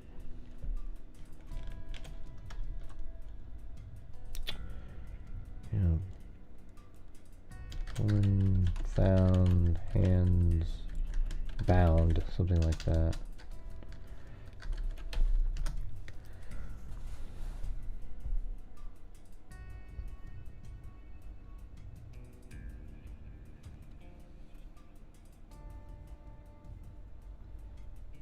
And it's okay. It doesn't matter what you type in. I was just trying to figure out what you were saying. I was seeing things. A woman found hands bound and mouth gagged. Miss Virginia Bridges, 22, was found late Tuesday in a small woods near Rice Institute here. Her hands bound and a gag over her mouth. She said she had been kidnapped from her room at home and had escaped her captor, 2 women and a man, early today. Police were investigating tonight, but it announced none of their findings. But, yeah. How about this one? There we go. This is one. Body of unidentified woman, 1991, found hands bound with tape. Police investigators have eliminated the possibility that the body of a woman found near Ode Valley Road is that of the only woman they have currently listed as missing, Detective Joe Hegestuen said. There is a 90% chance that it is not the same woman. Hegestuen said the missing woman is 34-year-old, and the coroner's office said the body of the woman found Sunday is in her early 20s. Investigators have said the case appears to be a homicide. The partly decomposed body was found at noon by Jason Tanamaroff, 14, while he was hiking in the 5,000 block of Otay Valley Road. Wilson said the body was found wrapped in a plastic trash bag and the hands were bound with tape. The woman had been dead for 6 months, Wilson said. The woman was either white or light-skinned Hispanic with brown hair and was 5 feet 6 inches tall. Wilson said the woman was wearing a black lace bra. Here, this is probably one that, I know it was one of mine, but I'm going to see what the hell happened on this one. 2024, 05, 14.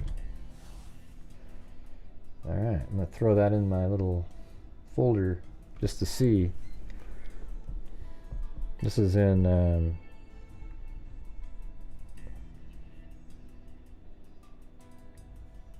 oh, is this California, or where the hell is this? The Star News doesn't say really. Chula Vista, is that California?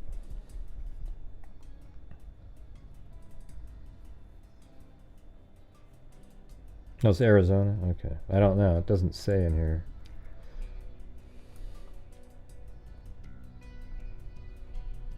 Oh, there it is. Well, it says Chula Vista, California, right there. So yeah, okay. Yeah, we'll check that one out. See what we come up with. But anyways, all right. Looks like everybody's done playing that. Thanks for playing a little bit of that. Thanks to David Arnold. Eugenie gifted a membership. I'll have to look into see what they do with the. I don't know how it works. You know, for in terms of the goal with the memberships or whatever. Donna D, Elaine Talling, 42 months. Far Q again. I think she just likes hearing that said over and over like that. I'm not swearing. I swear to God. Eugenie, Wendy Van Rokel, Allie Cake, Michelle H., Donna D., Notorious Nance, Osiris Stewart, Sonia, Amber Maiden, Kylie, 2 months, and then we got Pixie Blue, K Me, Far Q, Allie Cake, Far Q gifted a membership, Mama 457 Rose, Katja T, Sarah 67, Amber Maiden gifted a memberships, then Donna D, David Arnold, Mama 457 Rose, Timothy Moore, and glad Amber's doing better now. Far Q, Mama 457 Rose, Live Free or Die, 35 months, Katja T, Paulette Leonard, Donna D, Allie Cake, Mama 457 Rose, Michelle H, Donna D, Peter 80s Baby, Pixie Blue, Lori B, Wendy Van Rokel, then Pixie Blue gifted 5, Sandy Shirley gifted 5, then Annabella Roma, 19 months, and Michelle Kobe, who rage quitted my show, Georgina Stoliker, Jessica Schubach, Annabella Roma gifted 5, then I gifted 5, then Tracy Harrison was 52 months, then Tracy Harrison again, Katja T, Wendy Van Rokel, Tracy Harrison, Ginger Keys, Sarah 67, Jessica Schubach, Tracy Harrison, Lisa Valenzuela, and Far Q. Just said it again. Far Q again. That's right. That's right. But I tried answering everybody's newspapers.com, right? I tried doing it. Pretty sure. Yeah. All right. Anyways, thank you guys very much for being here. Thanks you all for supporting the channel. I know times aren't the greatest, but hopefully I can, start, maybe do some cases where people are more interested in showing up or something. I don't know, but whenever, I'm just saying it's tough. It's a tough call. I like helping, like Mercedes Vega's case, right? That's really interesting. But doesn't it suck that when I cover it, that hardly anybody even... Here, hold on a second. Hello, who's this? Hello, Sylvia. Well, who's this? This is Ginger Keys. Oh, you're calling again right at the end of the show. Well, it's not. No, it ain't like that. I asked Here we a question, go. and you did. Go ahead. Go ahead. No, I was just thinking it was funny because I was just about to get off again. I know. I asked a question in chat. I said, "Did you meet your goal?" No, well, kind of. I mean, I guess I don't know how it works with the memberships, but the number didn't reach the goal, but it was close, you know. It was like got up to about, you know, I'd say 85, 90%, something like that. Okay. Well, just figure it out. No, Let me know tomorrow. no, it's okay. Don't worry about it. I'll just do the night. Oh, I'm not Tomorrow, worried. tomorrow's I'm not another. worried about it. Well, no, I'm just saying, but tomorrow's another show. We'll just see how that one goes, right? But I always appreciate No, your. just add it to tomorrow. Because I'm sleepy and my head's trying to hurt. So, and also, what I was trying to ask you about the Caleb Harris. This is really the main reason, and that I called two things. Yeah. You said earlier you were going to be doing an interview. My question was, how soon will you be able to discuss that with us freaks about your interview? Oh, I don't know. I don't know when I think he might be calling me tomorrow. I don't even know what it's about, really. But I think it's going to be about Oh, that. I'm so excited for you. Well, it's just sort of, I don't know if I'm going to even be mentioned. It was just like a reporter wanted to have more information about, I think, that online, the Reddit stuff, you know. So that's pretty cool. You know, at least they, you know, the Reddit where he was on Reddit that he tried to get he wanted somebody to meet him at the park at like 12:30 on Reddit, and his account name was, let's see, it was, so he's I remember. He's in environmental sciences, so the name was Outdoor Physics, which sounds exactly the same, like, right? Outdoor, environment, and then sciences, physics. So his name was Outdoor Physics. So, and he wanted to meet somebody that night at 12:30, a mile away at a park. And I think that's absolutely going to be related to. This is Ginger, everybody. Somebody asked who the caller was. I see that. Yeah. Yeah. And I went on Reddit and I'll never go back again. Reddit's bad, yeah. No. Yeah. No, that took me down a rabbit hole, but I'm never going back again. Well, Reddit's a place where a lot of sick people live. You know, they live there and they're so enthralled with themselves. That's where all my online stalkers hang out. They just sit there and they come up with this nightly. They literally. I'm never going. They think about nothing but me. It's weird. It's like they don't have their own lives. Strange stuff. Tell that person I'm not a troll. Who? No, she's talking about on. Whoever. They were talking about Reddit. Oh, yeah, no, I went on there. There was something that you mentioned on Reddit, and I hadn't been on Reddit, and I went, and it took me straight to something of you, and I just, like, freaked out. I was like, OMG, never again, never. Yeah, well, unfortunately, people do go there, and then they go, oh, wow, ooh, and they just sort of, you know, so it just sort of is this never-ending, and, like, right now, you just mentioned it, right? So now people go try to check it out, and, you know. I'm sorry, I didn't mean it like that. Well, I know you didn't mean it like. I was looking for Caleb. I know you don't mean it like that, but that's just what happens. They want people to. No, they want people to do that though. So they go like for example, yesterday there was this guy, you know, the shit I said about you know, Hoosier cold case. Like I think he's gone completely into the conspiracy realm, right? So I mentioned that. So then he made videos like crying like a baby, saying how, oh, that gray guy, all he does, you know, he goes on. And then the trolls got wind of it. The same people, the exact same people, the one guy that looks like an ogre and everything, they all show up from that website. And they do it in mass. I don't even know who you're talking about. Well, yeah, it doesn't matter, but they all show up in mass. I know, don't and say they just their names. And they just start typing in the same stuff, no matter where it is, over and over and over again, and it's all false information that gets perpetuated because they keep doing it over and over and over again. So gets really frustrating.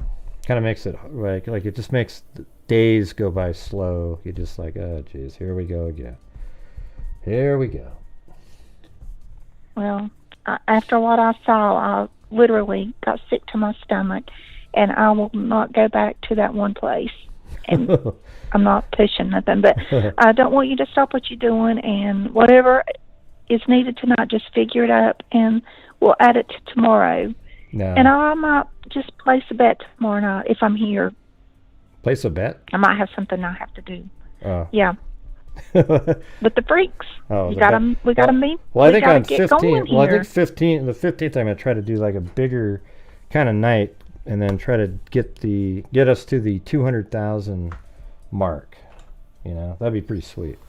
So tomorrow's the 14th. So. Oh, you'll get it. You'll get it. Yeah, we'll see. We'll see. I have faith. You will. You do a good job. All the freaks love you, and don't forget that. I hope so. Well, I love all the freaks too. It's just like some nights I'm just sort of like, oh man, I must have picked the wrong cases or something. You know. I thought tonight's was pretty interesting. We all enjoy the newspapers. Yeah. And the new cases, and you have the sweetest mods, and I thank you for everything that you do for us and for what you do for all the people, Rain and Texas EquiSearch and all of that, and I appreciate everybody that donates. Yeah. And I try to kind of beef it up, but when you don't know people, I am such a very nice person, and I do not want anybody to think that I'm pushing because I don't, because sometimes I can't. Yeah, no, but the thing is, I appreciate, I mean, just everybody's generosity when they can. It's just, it's one of those things, though, it's weird. The part I always bring up is just when I'm covering certain cases, how it slows down dramatically, you know? So that's what it's kind of like, man, it sucks. Yes, that's correct. I mean, people see it, right? I know. Yeah, I mean, people, obviously, they see it, you know? So, it is what it is, I guess. I mean, you got to cover, all the cases deserve to be covered. So I guess what you have to think about is, all right, so when if I covered for a whole month cases that nobody's heard about, we wouldn't probably be able to give anything to the charities based on how things are working now. These days, it used to be where it didn't matter what I covered, but now it matters. So it's like that's where it gets tough, because I think if I only did those, I would bring in half the income, and then I wouldn't be able to afford to donate at all, you know. So or maybe a little bit. I'd probably do something, you know, 500 or 1,000 or something. But I mean, we were able to do like 3,500, 4,000, 5,000. One month we did 6,000 a couple months ago. That's pretty good. So, oh yeah. But you guys are the ones that make it happen. I mean, like, that's the whole thing, is without you guys, I'm not able to do it at all. So, I mean, that's the part where it's the income from my channel, but you guys are what produce the income and my ad revenue when I'm making videos. Like that one month, I made more on ad revenue than the super chats. That's why I was able to give so much more. I think the super chat revenue for that month was like 7,000, maybe. You know, that's after, you know, and then I gave 6 to charities because my ad revenue was high, you know. So it's like I almost gave the entire revenue from super chats to charity that month. Well, we all appreciate it. I know that I do personally, and there's a lot of people, of the freaks, that have been hurt in so many different ways, and we won't go that route, but you help us in a way that we sometimes can't say, and I thank you for that, and I thank all the freaks for sharing stories, and I won't keep you, but I just want to know how much was left and just add it to tomorrow, and we'll see what happens. And also, I was going to say, but if we're adding in, if the memberships count, I don't know how they work that. You know, we might have made the goal anyways. I just haven't really thought about, like, how does that work? How does YouTube add that in? I don't know how they do it. So. Oh, I don't know either. I don't know anything about this stuff. I just know I don't go to any other channel but this. All right. So cool. That's it for me. I don't even. I'm honest and I'm truthful, and that's just the way it is. So. Well, cool. But I appreciate everyone so very much, and I thank you for everything that you do. Even though I can't read what you're doing when you put them super chats up there, it about blinds me. Oh yeah, I better. I mean, I should probably remember to take them off the screen. You know. Oh, that's okay. Or, well, not the super chats, the comments people make. You know. Yes. Yeah, they Yes. take up the whole page like that right there, right? Yeah. There you go. I Exactly. get it. I just, Okay. sometimes I'm not paying attention because I'm looking at a whole. Well, the thing is, I have a screen over to my right that you see what's on the screen right now. So even the phone number isn't really on my screen. I have a screen over here, a monitor that looks just like you see now, right, on the screen. So I have a monitor that sees that. So when I'm looking at it, I don't see comments or anything. It's over on this other program that I click on a comment and it shows up over there, but I don't see it on the screen that I'm looking at. So it's not in my way. I have to remember to look back to see what you guys are seeing to then remove it. So that makes it sort of hard sometimes. Like if you're really into something and you're, you know. Well, we understand. Yeah. But those two things was the one that I wanted to clear up. Whatever is missing, you could either send me an email and let me know if you need to add it for the revenue for today, or if I can do it for tomorrow or whatever. I think we're good. We'll just have a new day tomorrow. See how it goes. Okay. All right?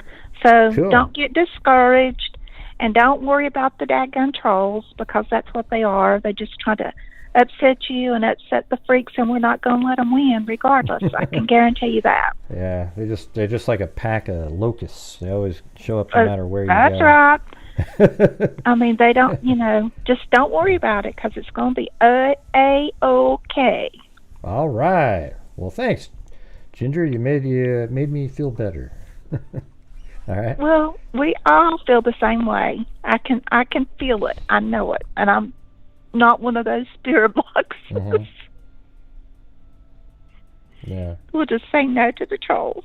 Right. And everyone have a good night. Hug Chris. Tell her you love her. Hug the babies. Give them a hug from me. I just love your little doggies. All right. Will do. Well, well, thanks for calling me. You got me earlier night. this time. That was good. All right. Have a good one. Okay. See you later. too. Bye-bye. Bye-bye. Love you, freaks. All right. Ginger. She's really nice. So, all right, you guys. That's going to do it. Thanks for calling in, Ginger. We'll see you tomorrow, everybody. And let's see. What are Blue and Chloe doing right now? Anybody? Oh, look at that. You got it. That's pretty cute right there. Look at that. Look at Blue. Let's see. What's his rate doing? 1, 2, 3, 4, 5. I think that's pretty low. You can definitely see, like, he breathes. I mean, that's sort of natural looking, I guess, for a dog, I guess. See that? Right below his own picture. All right. Well, thank you guys for being here. We'll see you tomorrow. And as I always say, until next time, be safe out there. Yeah, I've been doing this true crime thing for quite a while now. Hey, Gray, what's going on, man? This whole time, I have not ended seen the show. one person. Okay, see you later. That is a crime dissector, thug rejector. I'm a certified human lie detector. Gonna get ya on a stretcher if you try and play me like an old projector. Crime sector is my nectar. Professor Gray is gonna give another lecture. Crime collector, freak connector, and I'm always gonna be a pup protector. Fool deflector, interceptor, and I'm meaner than a spectre with a vector on his pector. With all respect, y'all, just remember I've a temple fucking check ya. I have no agenda, I'm no pretender, and I'll serve it to you straight without the blender. And in the end, I'm gonna send ya on a mission to reveal the true offender. Yeah, so I'll just get right back to work. All right, everybody? Talk to you later. And be safe out there.